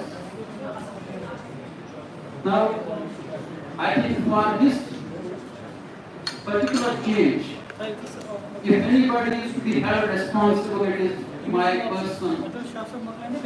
personal self. Many students would have to face this, let me say, calamity. They will always be having bad opinion about me, but I would still like to go with it because of the reason. I'm aware of the time when at plus 2 level, we had a breakup of 100 marks for theory and 50 marks for practicals at 11th and 12th class level. I have been a teacher in the higher education department since 1985. So I have seen such students also who have come after qualifying +2 level at that. Now, being a teacher of a science subject, botany, I have seen a lot of those students, especially in the laboratory. And the students after the Board of School Education changed the pattern and made it 80 plus 20. 80 marks for the theory component and 20 marks for the practical component. Now, after that, what I understand is that in the case of our school system, no practicals are being done. It's only marks are being assigned, but out of 20. Now, a few days before, we had a Board of Studies meeting, Board of Undergraduate Studies in the Department of Economics of Kashmir University, wherein the Deputy Director Academics of the Board of School Education also participated. Once I raised this issue, why we have increased this, I pointed out to the board official that you have created this problem for our students with the result. Our students do not have any idea of how to work in a lab, how to handle a microscope, how to handle a test tube, how to handle a pipette, or any other instrument. They have no idea about it. We have to initiate it at the undergraduate level. He came out with a disclosure that they plan to do away with this 80-20 policy as well. They want to have only training component at the first 2 level. I asked them why. Now, back came the reply that in none of the schools we know that practicals are being done. It's only in some major schools, 20 out of 20 marks are being allotted to the students for practical component. And in the rural colleges, the smaller colleges, schools, school system, especially in the government sector, the students get say 15, 16, 17 marks out of 20, but neither of them have been exposed to any laboratory work in the schools. That's why we intend to do away with this system completely. Now, this is the basic reason why I fought with the university authority for incorporating the practical component in the first 3 semesters. Now, another point that was important for me in this case was that since we intend to have in the 7th and 8th semesters a research component for those students who have earned a CGPA of 7.5 or above, to expose them to a research project at the undergraduate level, and in case the students are able to retain 7.5 CGPA after completion of the 8th semester. After completion of the 8th semester, they can go directly for PhD. Now, if we do not allow them to utilize the laboratory facility in the college in the first 3 semesters, what will they learn in next 3 semesters, that is semester 4, 5 and 6 in the laboratories, and will they be able to in a position to handle the equipments in their 7th and 8th semesters. This was precisely the reason why I fought with the university authorities to include these two, add these 2 credits to the 4 credit scheme that is implemented in the rest of the universities. Now, likewise, as far as the skill announcement component is concerned, the scheme enlists only 2 credits in each semester, but that makes it only 6 credits in the first 3 semesters. But if we have to follow NSQF guidelines, a student is expected to earn 12 credits in the first 3 semesters, then only he will be in a position to take help from the 18 credits. Otherwise, if we allow them to go for 6 credits in the first semester, and then even allow him that hands-on training of 18 credits, it will be 18 plus 6, only 24 credits. The student will be deficient by 6 credits, so he or she may not get their skill certificate from NSDC. So that will be required. This is why I have other post the university to have these credits. Now, just to have. Sorry to interrupt. Actually, we have a own presentation of the PowerPoint. I will complete it within 2 minutes. Just now, after the semester 6, you are aware that we have to have a selection of students based on their CGPA.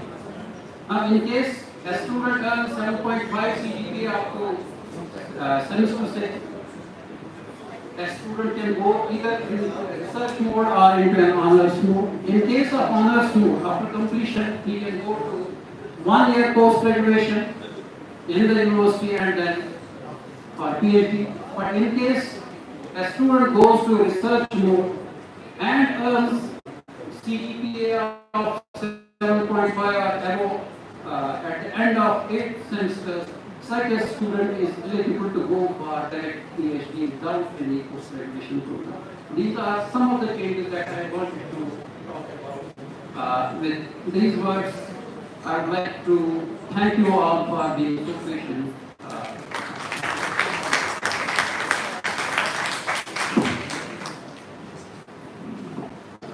Well, thank you very much, sir. Thank you very much for that very elaborate, very detailed presentation on the curricular reforms. And it was indeed a pleasure listening to you. And it's a matter of, learning for all of us the kind of passion, dedication, involvement of Professor M.A. Shah Sahab in this particular field. It is really commendable, remarkable. Actually, I am reminded of, I am basically a pharmacologist. I have been working on the effect of drugs on various animals, laboratory animals like rats, mice, guinea pigs, etc., rabbits. We conduct various kinds of experiments on that. And I happened to visit some of the universities in the south, in Andhra University, in Kerala, Coimbatore. And we happened to learn from some of the very senior veteran pharmacologists that the kind of dedication and commitment which Professor Shah Sahab has displayed, and it reminded me of those professors, those senior veteran professors who used to work for hours together, 8 hours, 9 hours, doing animal experimentation. And I am sure that even when Professor M.A. Shah Sahab goes to sleep, even in his sleep he must be dreaming of these credits, major, minor subjects and the curricular framework. That is the level of dedication which he has. And I am reminded of a quote of Professor, former President APJ Abdul Kalam, who said that dreams are not those which you see in your sleep. Dreams are those which do not let you sleep. And this dream has not let Professor Shah Sahab sleep. And in fact, it is our pride, our honor at Kashmir University that is associated with our university. I honestly feel that JNK government should engage him as a consultant for the whole policy, for its implementation in the entire UT of Jammu and Kashmir. Because the level of understanding, the depth of understanding which he has about this curricular framework, nobody else in the UT has. There is no comparison to him. And it is just like, that carnival game which has different levels of difficulties. And the more you go ahead, more difficulties you face. And then finally you achieve the zenith, you achieve the landmark. Similarly, Professor Shah Sahab is one such person who knows the difficulty levels at different stages. We are all in the first semester right now. We are just switching over to the new education policy implementation. But this man has the vision that what kind of difficulties will be faced after 2 years, after 3 years, after 4 years, at semester 6, at semester 7, at semester 8. So it's a genius of a person and a real property, real asset of the state of the JNK which we need to nurture, because the way he has nurtured and nursed this curricular framework, we need to nurture people like him. So we are highly thankful to you, sir, for all your deliberations that you have made. And so far as reforms in this autonomy are concerned, I was just thinking, and I jotted few of them, that there are need for certain reforms which I would quickly read out. For example, the reforms could be, because we have discussed the challenges, the reforms could be revisiting vision and mission statement, re-examining and rethinking our future goals, objectives and plans of action, redesigning and remodeling our course curriculum on the lines which have been explained by Professor Shasa, re-engineering our academic and research infrastructure, restructuring and reorienting our human resource, revamping our organizational structure in higher education institutions, reviving and re-energizing our faculty development and student welfare activities, refurbishing our student and teacher amenities on the campus, realigning and repositioning our march towards growth, progress and development, and lastly, redeeming and restoring our glorious past in education. Because Kashmir has been a hub of education, research, even from ancient times, from Sharda Peeth and all, which we have heard about. So our reforms have to be oriented and directed in this direction, and then only will be able to achieve autonomy. And autonomy always comes with a sense of responsibility. See, as long as I was a teacher in my department teaching pharmacology, I didn't have much at stake. But once I was made director of some center, suddenly there was a power of drawing and dispersing in my hands. There was a power of something else. At this point of time, how responsible you are, how accountable you are, and how well you deliver your duties and achieve your goals, that sets the agenda for your future progress. So the responsibility has to be there, accountability and transparency has to be there. Now, ladies and gentlemen, we will wrap up the session, but before that, we have 4 presentations. Yes, we have 4 participant presentations. So we'll be giving, because we have already stretched the time schedule. Sir, if you excuse me for a minute, I'd like the Honorable Principal Professor Dr. Khan to present Honorable Professor M.A. Shasa for his speech.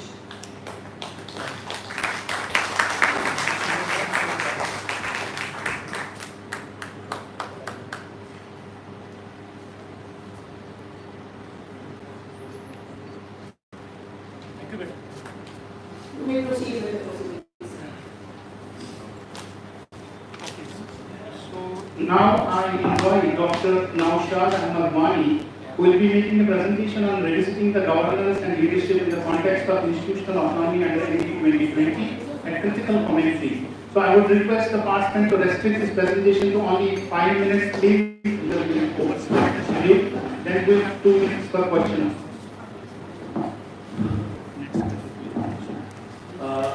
Most respected chairman, co-chairman, eminent invited speakers, conference director, conference delegates, heads of the departments, faculty, students, ladies and gentlemen, assalamu alaikum to all of you, and a very good afternoon to all of you. Good evening in fact. So I know I'm a teacher of psychology, how hard it is to concentrate in in the evening, that too when you have people like the invited speakers have spoken already.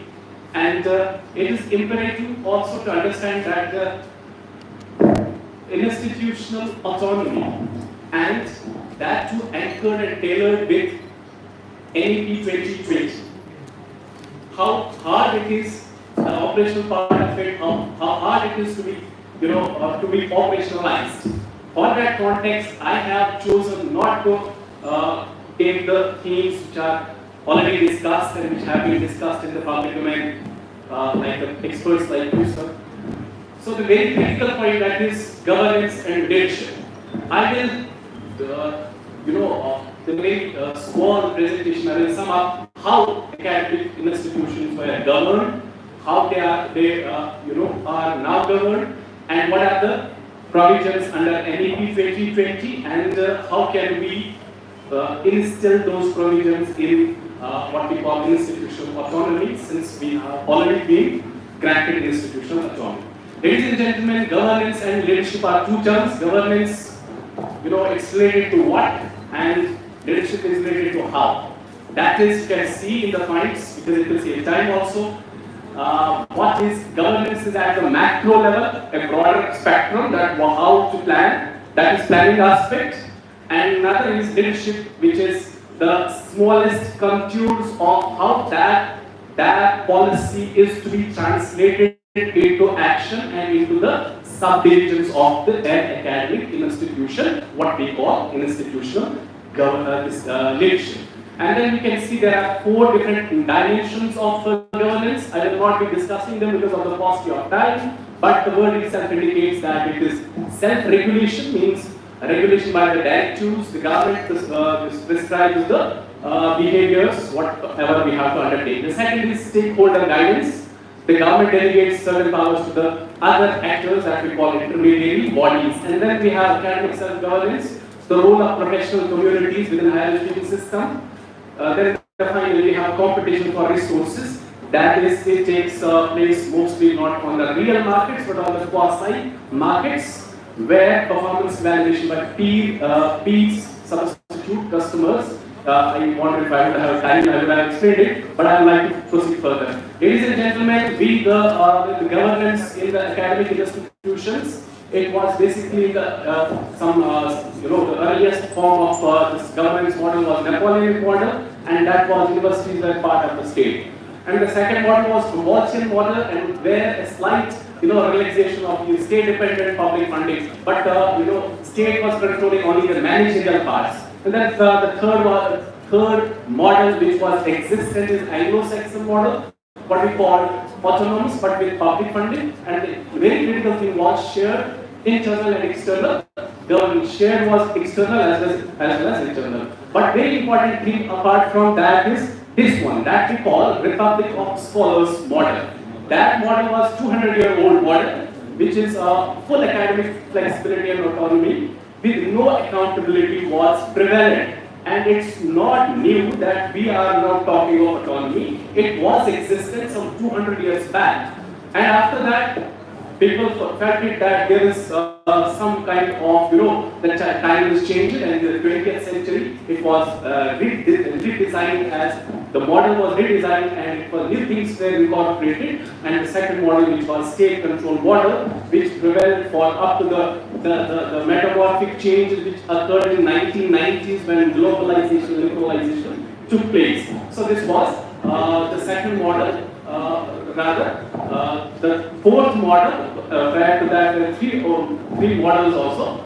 After the 1990s, there was again the shift, that is state control model, to the autonomy, that is with accountability model, which is the current model, which still prevails and which is expected to prevail for some more time. And then we will see that the history of autonomy is not new. We have nothing achieved from this, since these provisions were already there in the Patari Commission, as Professor Khurshid Ahmed Khan sahab already mentioned about it, that it was 64-66 when these things were incorporated in the system. But were these objectives attained in for the first place? No, I think only out of over 40,000 colleges, only 2% colleges got autonomy, and that were academic colleges. We'll talk about the success rate. Only IITs, IIMs were success in the context. No academic college, and not to talk of the affiliated colleges. Affiliated colleges have very poor performance when they got autonomy in the second phase of their accreditation.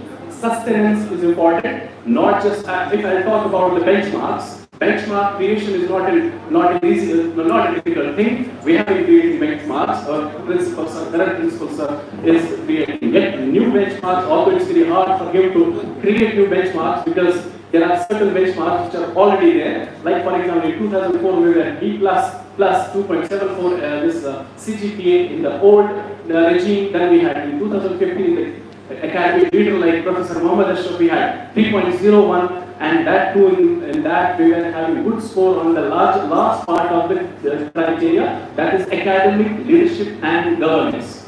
So in the third cycle, subsequently in May 2016 we got CPE.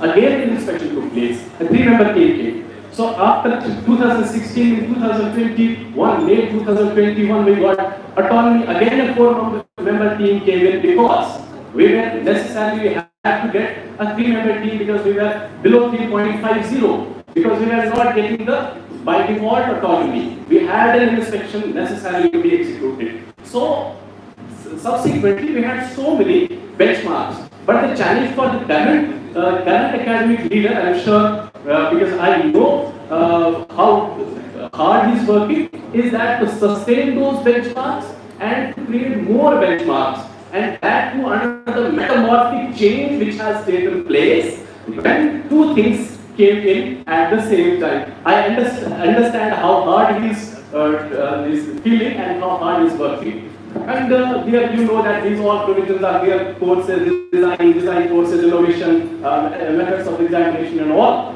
Then these are the provisions UGC has laid down, and there is no new thing in it. We all already know it, how different things are there, which are what are our roles in the context of this.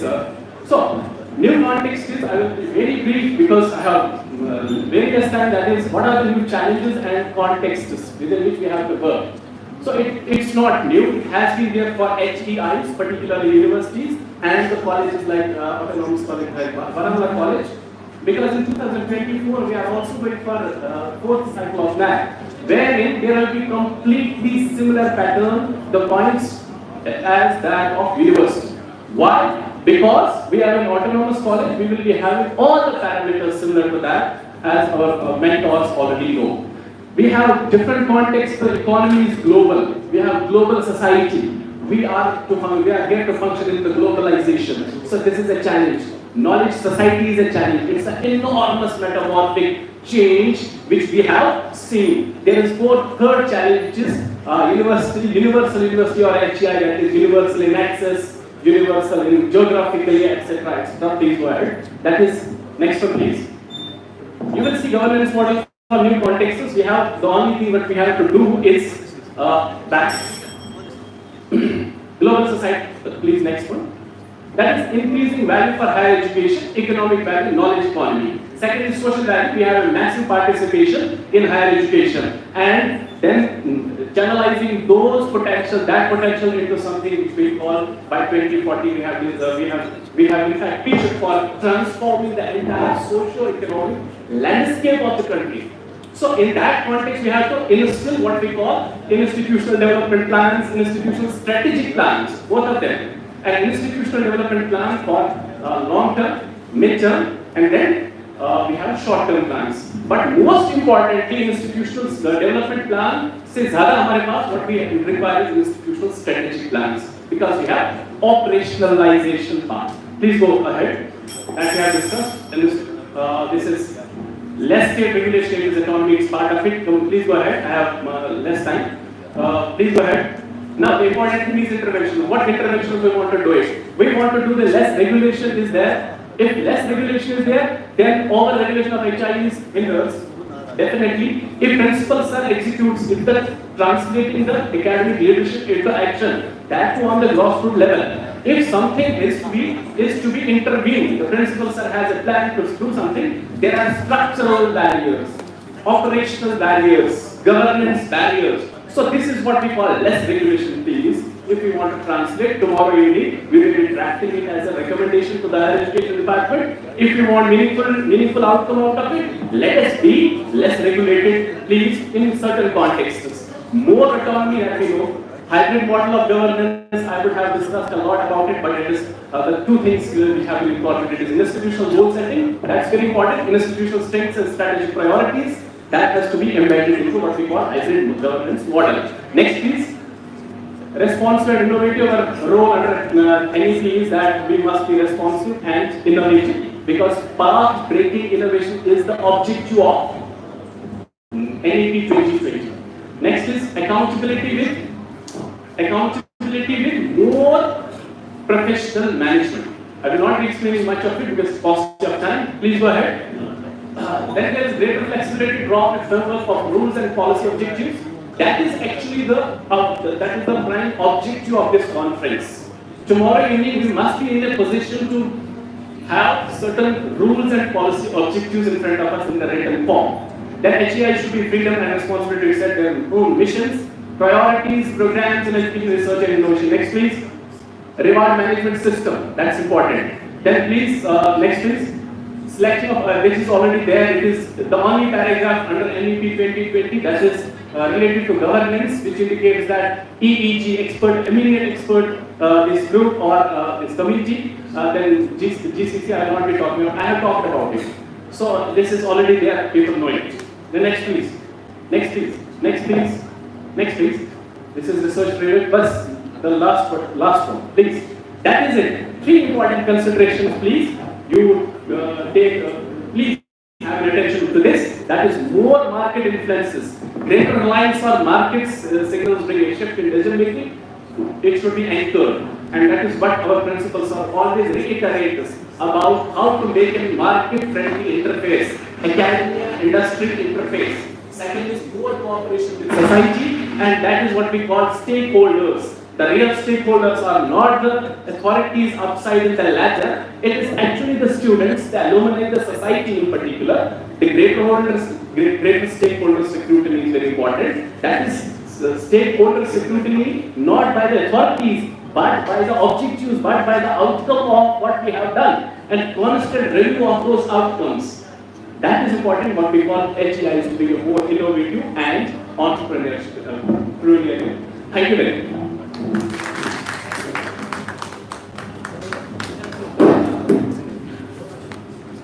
Thank you, Dr. Nausad Shah.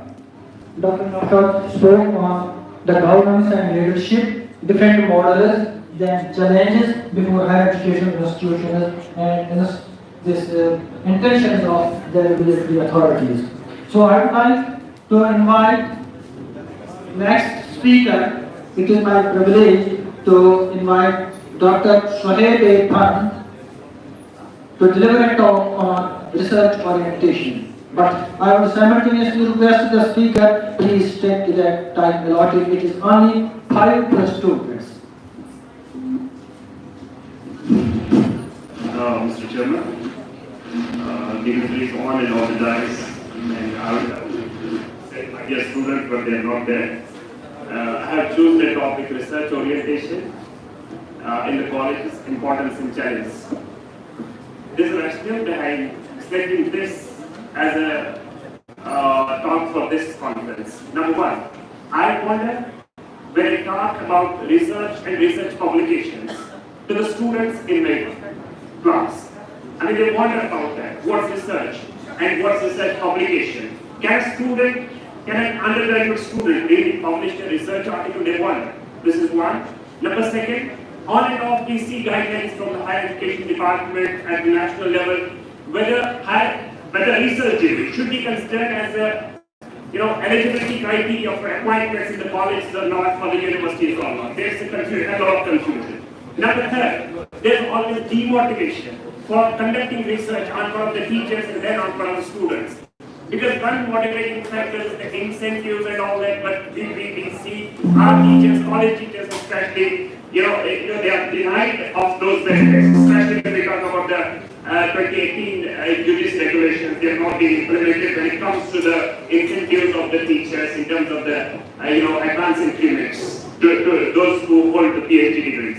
Anyway, this is the rationale that I have chosen research organization in college as the title of my talk. And one more thing is that it is the cause of concern for everyone, whether you are in the educational system or you are off the educational system, whether you are enrolled in an educational institute or you are not enrolled. I mean, it's the baby of everybody. It is the concern of everybody. We see problems everywhere, and the solutions come from research. But we, as the citizens of the third world nations, we usually keep an eye on the Western world, on the European nations, to check out the solutions of the problems, and then we can adopt those solutions in our own center. We don't inspire students to go for research from the very basic level, from the school level, then the college level, then the university level. They can excel obviously in the research outputs. And we can see something good happening, it's actually on the ground. But we see nothing of that's not happening in our college system, and then obviously in the university system, they started with something. And research usually is mistaken for gathering information, documenting facts, and searching for information. It's actually the process of collecting, analyzing, and interpreting data. And here we fail to inculcate this habit of collecting, analyzing, interpreting, inculcating this habit in our own students. Because we too, as teachers, are demotivated to conduct research. How can we motivate our students? And how can we expect them to excel in the higher education field? And in university level, how can we see them carving a niche at the international level, at the international arena, in some good institutions which are good at research? We cannot see that happening actually. Next, please. We all know that research is the pursuit of truth through study, observation, comparison, and experimentation. And we should, put in every effort to inculcate these habits in our students. Then we can see exactly our problems being solved through the educational system. Otherwise, we'll see the educational system there only for jobs. We'll see our graduates as unemployed youth, educated unemployed youth. What we always come to listen in the different conferences and different events being organized by the higher education department. But that's not true. We basically put our efforts and we have to incentivize our efforts to make people understand that we are making the job and we are making the job, we are doing the job, we are performing the job very seriously. Next, please.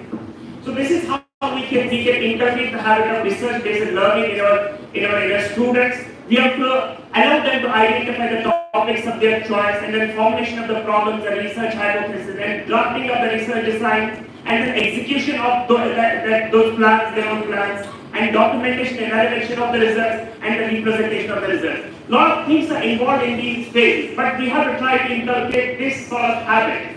That's a mandate in the NEP actually. So we can inculcate these habits in our students. And then the research orientation, it's the degree of emphasis that an individual or organization puts on research with engagement in practice. The risk can be actually given emphasis, lay a huge emphasis on the research. We actually don't do that. We are not, even ourselves, we are not research oriented. How we can give more and more emphasis? We have many demotivating factors evolving around us. So how we can motivate and how we can emphasize, how we can incentivize our students towards research. Next, please. So why research orientation in college? Next, please. Because our normal education system, there is a lot of lecturers. We usually promote learning by memorization, by cramming, but unfortunately that puts a student in a lot of harm. Because the student confines himself or herself to the prescribed curriculum and the textbooks and the notes and the other study materials. And he is unable to broaden the mental horizons that he actually has. Next, please. So what happens by cramming those, the notes and the textbooks, the outdated, I must say that outdated textbooks, it limits them when pursuing higher education, stops them for further exploration of the world, and limits them their thinking ability and the working ability. Next, please. So there are a number of limitations that come through the traditional system of education. Next, please. So how research orientation? How we can orient our colleges towards the research too? Next, please. So this is, we can research tutor, we can make our students research tutor, research-based, research-led, and research-oriented. This is the mechanism by which a student can become research-oriented, and then he can exactly take up the job very seriously and think about solving his individual problems in the first instance, and then solving the problems of the community and the society in general. Next, please. So then the functions of research, there are a number of functions of the research that we have now discussing this. Next, please. This is the point where we should look into that learning through books. It does have a number of benefits. We must appreciate that. But it has lacuna as well. Next, please. What the lacuna is? Lacuna is huge when it takes us to planning and all that. We are unable to broaden our mental horizons. We are unable to think beyond the lines of that textbook. We are unable to think beyond that, beyond the level of that understanding that lies in that very paper. So the importance of research, there's a huge lot of research importance in the research, in research orientation of the college. It actually promotes the innovation and creation of teachers, teaching methods, then the teaching content, then the teaching means, and the students' learning styles. And this is what we actually work for. We want to improve the teaching styles of the teachers, and we want to improve the learning styles of the students. And we can improve both the teaching style of the students as well as the learning style of the students only when we orient the research in the college. only when we try to inculcate a scientific bent of mind in the students. Next please. Next please. And then a number of other benefits. Enhancement of knowledge can happen by means of research orientation. Student engagement can happen exactly. Proper understanding of the subject. Interest in the subject can occur. But we don't look towards that. We see a number of challenges hovering around us while trying to reorient our colleges towards the research. And we can see the challenges. There are multiple overlapping categories of challenges. And they include, next please, they include the lack of rewards and incentives. We don't even think about our rights. How can we think about the incentives and the rewards? If you look towards the Gulf countries, if you look towards the Western world, all authors who publish research in their good in some good journals, they get incentives for that, and we are being denied of our own rights. What we basically have as a fundamental right. Anyway, lack of awareness is there, lack of skill is there, lack of infrastructure is there, lack of support is there. Obviously, lack of pursued alignment between funding agencies priority and policy. I, as a secretary of higher education, has never seen a coherence between the policy of the higher education department and actually what's happening on ground. There's a huge gap between the policy document and the practical happenings. I must be forgiven for this. Whenever we see a new person heading the department, he comes up with his own individual vision and tries to implement that vision. When a person goes out, another comes with a different vision and he starts implementing that vision. What happens is that we see a number of victims on ground actually. But it should be actually a policy matter. And if it's a policy matter of the higher education department, it doesn't matter who comes and heads the department. Because it's a defined policy matter and we have to follow that. That is, we are bound to follow that policy matter. Next please.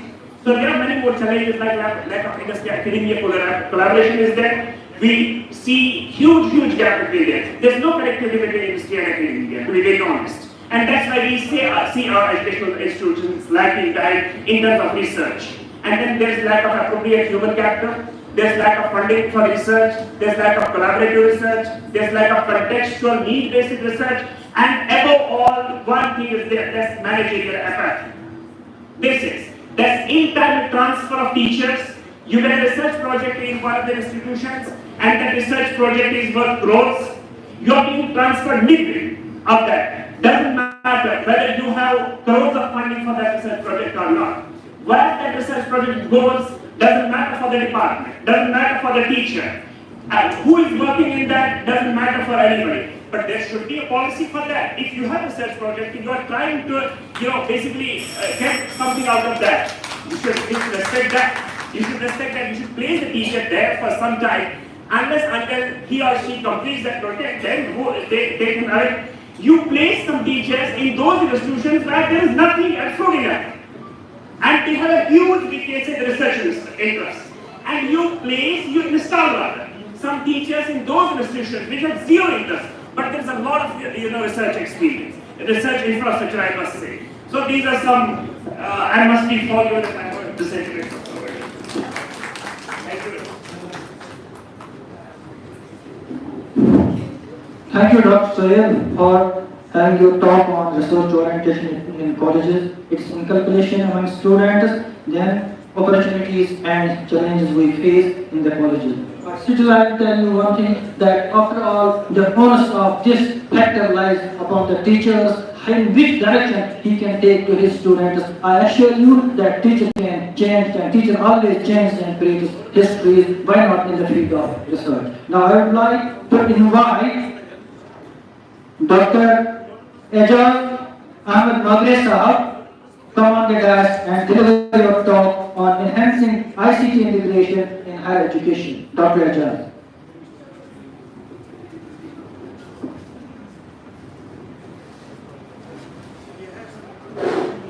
So respected dignitaries on the dais and of the dais, distribution principals of different colleges and faculty from this college and other colleges of university. It's an immense pleasure to be part of today's two-day national conference. So today I'm here to discuss about enhancing ICT integration in higher education. As we all know that,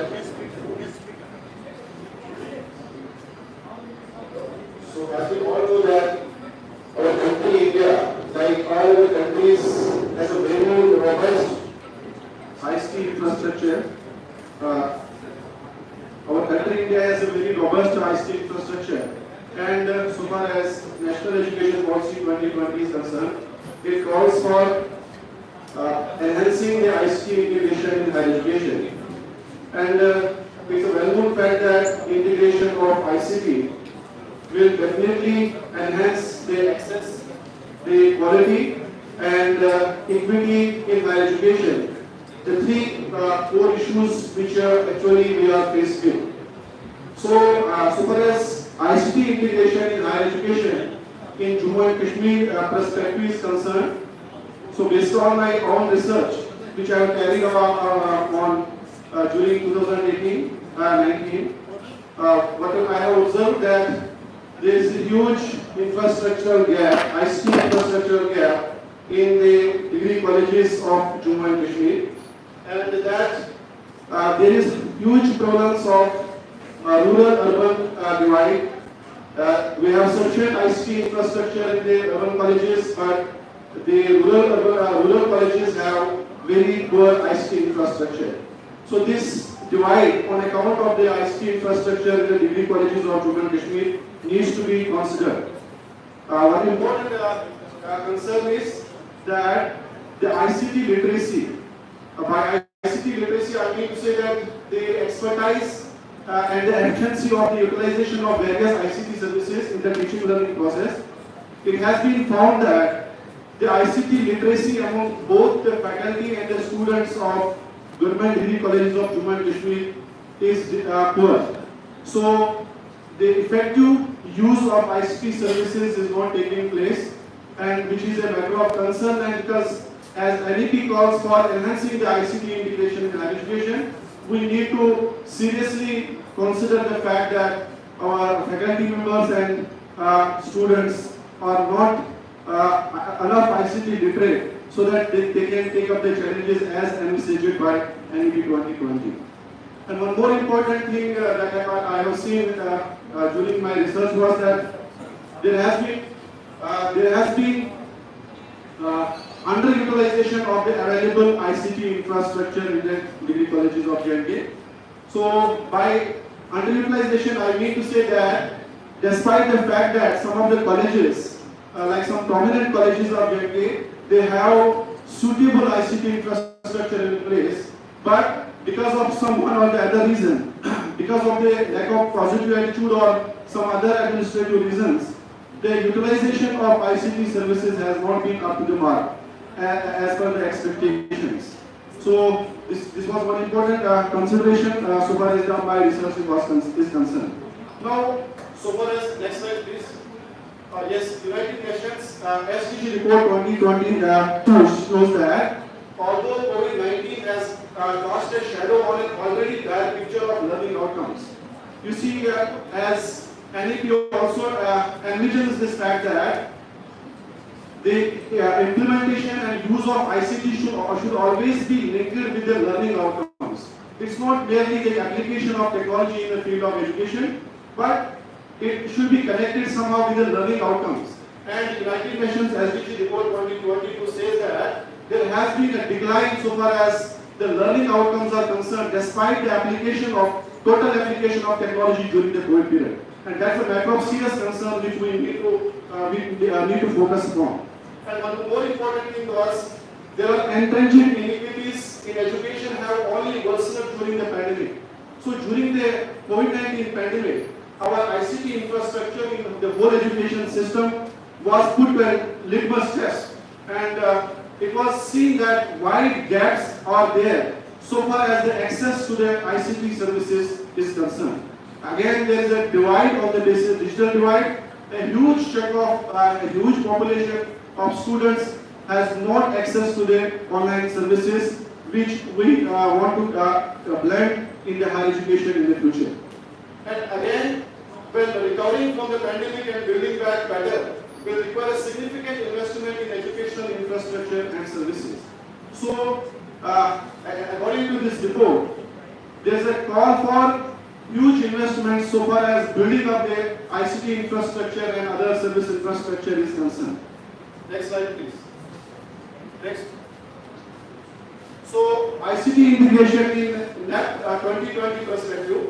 So banking upon technology to effectively leverage the advantages of technology with a due consideration of their potential threats and risks. So while utilizing the ICT in higher education, while leveraging the use of ICT, we have to always consider the potential threats and risks. As per NEP, we always consider on one aspect of the technology, but so far as its integration in higher education is concerned, we have to take into account the potential threats and risks associated with it. And a due consideration for effective pilot studies to have a practical understanding of the advantages of ICT integration in education. So we need to give due consideration for pilot studies. We need to carry side by side some pilot studies in order to study the effect of integration of ICT in higher education. So that we can have a practical understanding of how we are going. Are we going on a right path, or we need to modify our path in the future? Next slide, please. So I have discussed already. Next, please. Next.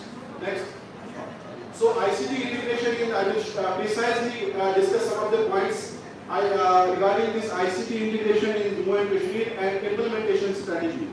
So first point is ICT infrastructure audit is needed so that a better picture of the gaps if any will emerge. So at this point of time, when we call that we want to switch over to the blended mode of the teaching learning process, we need to understand is there a suitable ICT infrastructure present in a higher educational institution of Jammu and Kashmir? So there an audit is needed, ICT infrastructure audit, I have used the term for that, so that the gaps will be understood well in advance, so that accordingly preparations will be done. And second important point is that for the effective utilization of available ICT infrastructure, ICT clusters may be developed at suitable levels for sharing of expertise, technical support and guidance. So this is very, very important. Like GDC Baramulla has got the autonomous status, and it is a well-established college and with a huge ICT infrastructure and manpower expertise in this field. It can take a lead in developing suitable expertise, and suitable technical support can be provided to the other colleges in the form of ICT clusters, so that rest of the colleges in this catchment area at least can take advantage of this manpower and technology support. And third point is that focused and targeted training of teachers in various areas of ICT integration in a phased manner by utilizing the existing manpower and also roping in professionals from relevant fields. So this is a third submission, that the way forward is that our training programs should be focused and targeted.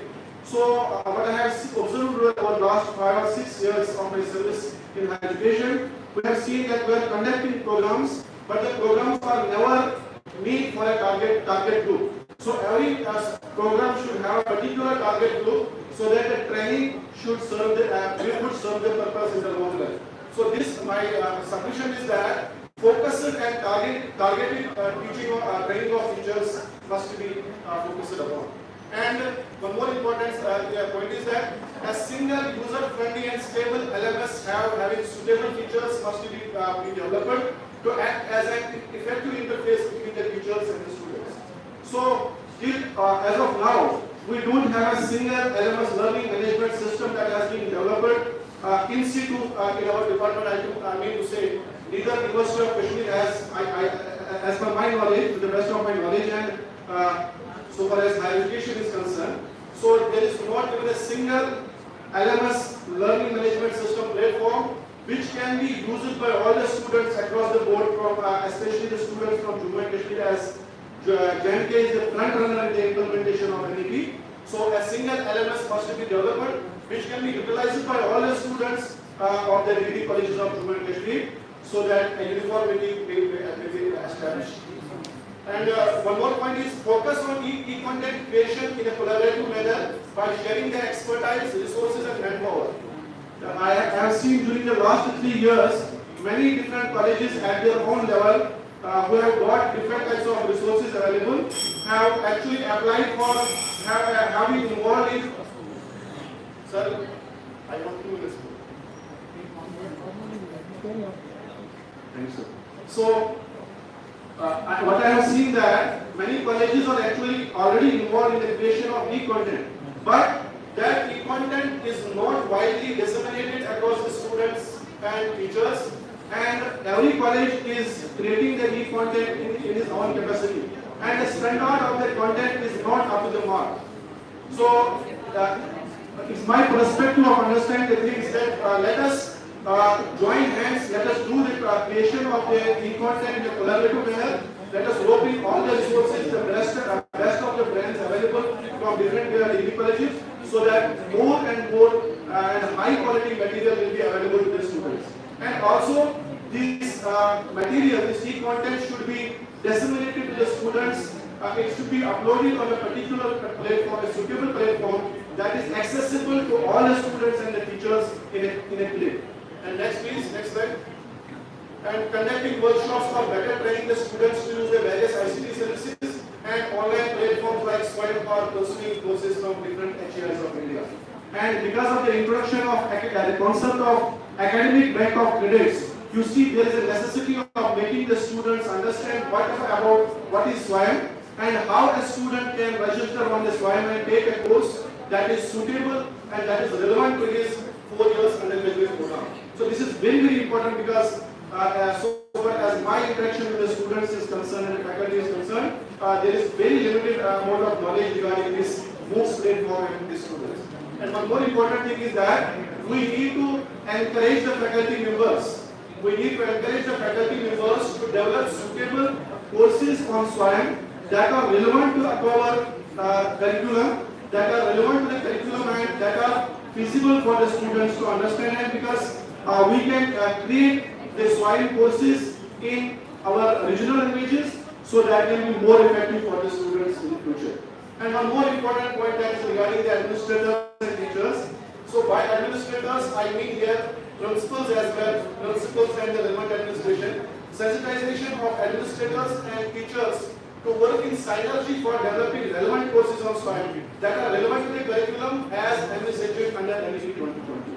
So when encouragement of faculty will be done by the relevant administrators, our faculty is, I have full faith and belief in the capacity of the faculty of our higher education department. So if they will be encouraged in the future, the things will change.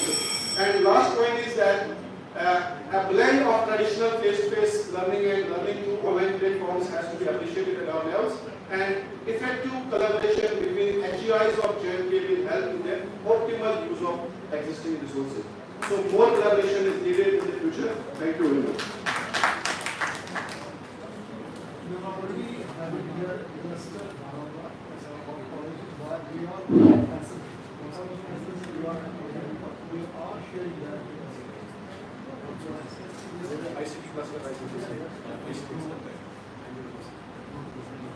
Thank you, Mr. Ajay Magre, on deliberating, enhancing ICT integration in higher education, its effect, infrastructural deficiencies, and then possible measures in the implementation. May I now request Mr. Rais Ahmed Dar to deliver his talk on teaching learning reforms in view of NEP 2020 system. Mr. Rais Ahmed Dar.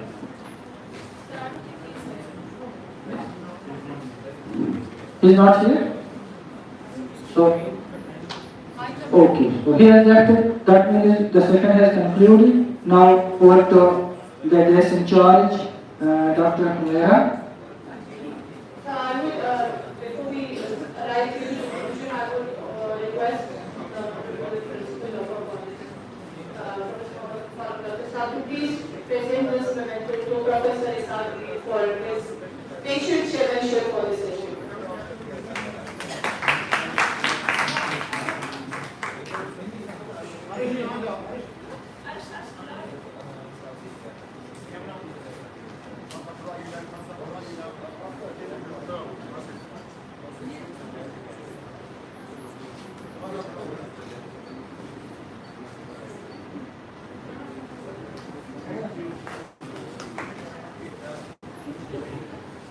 Is there anything from the chairman and co-chair that we need to, any remarks?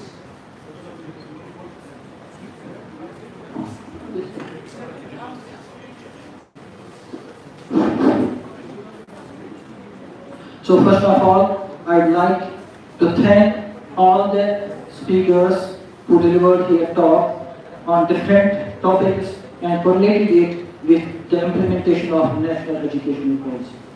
And fortunately, for the audience and the people, we have with us a galaxy of experts here who share their experience, and with that experience, I hope that our morale that got boosted, and that way they will pave us a way so that this college will become a beacon of light for the other colleges in terms of implementation of the NEP. There, then it is there's challenges which they will face, and simultaneously the medical measures which we will explore with the expert advice of especially Professor Dr. Gesa and Professor Muhammad Ashraf Shah. Sir, we are highly thankful to both the galaxies on the dais that they benefited us, they spared their precious time on this day, and they rather boosted our morale, and they really were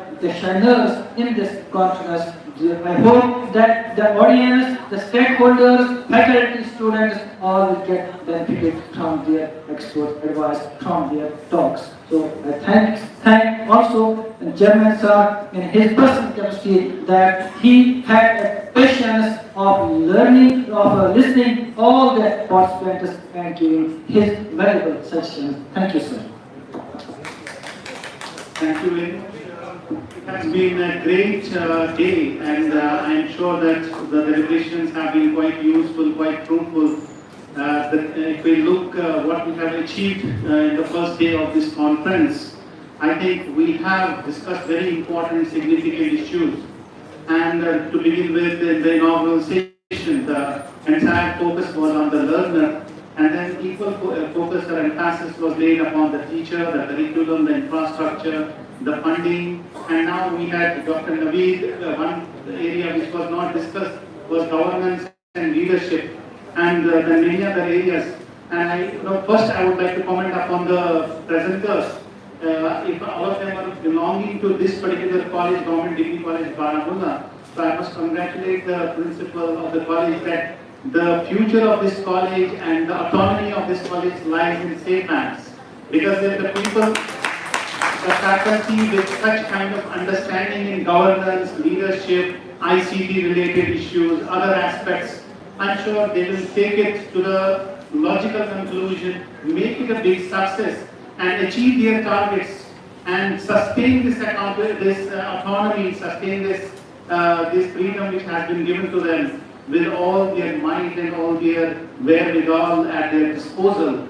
So the whole day we have discussed whole lot of important issues. Professor Khurshid Saab discussed about curriculum design, credits, this weightage, autonomy. Then we discussed about transparent examination evaluation system, fund flow from the government, employability of courses, student faculty development programs, need to change the mindset, institutional development plans. Then Professor Shah Saab discussed about the academic structural curricular framework, what are the various difficulties at various levels, the basic structure in colleges and how to implement it in far-flung areas.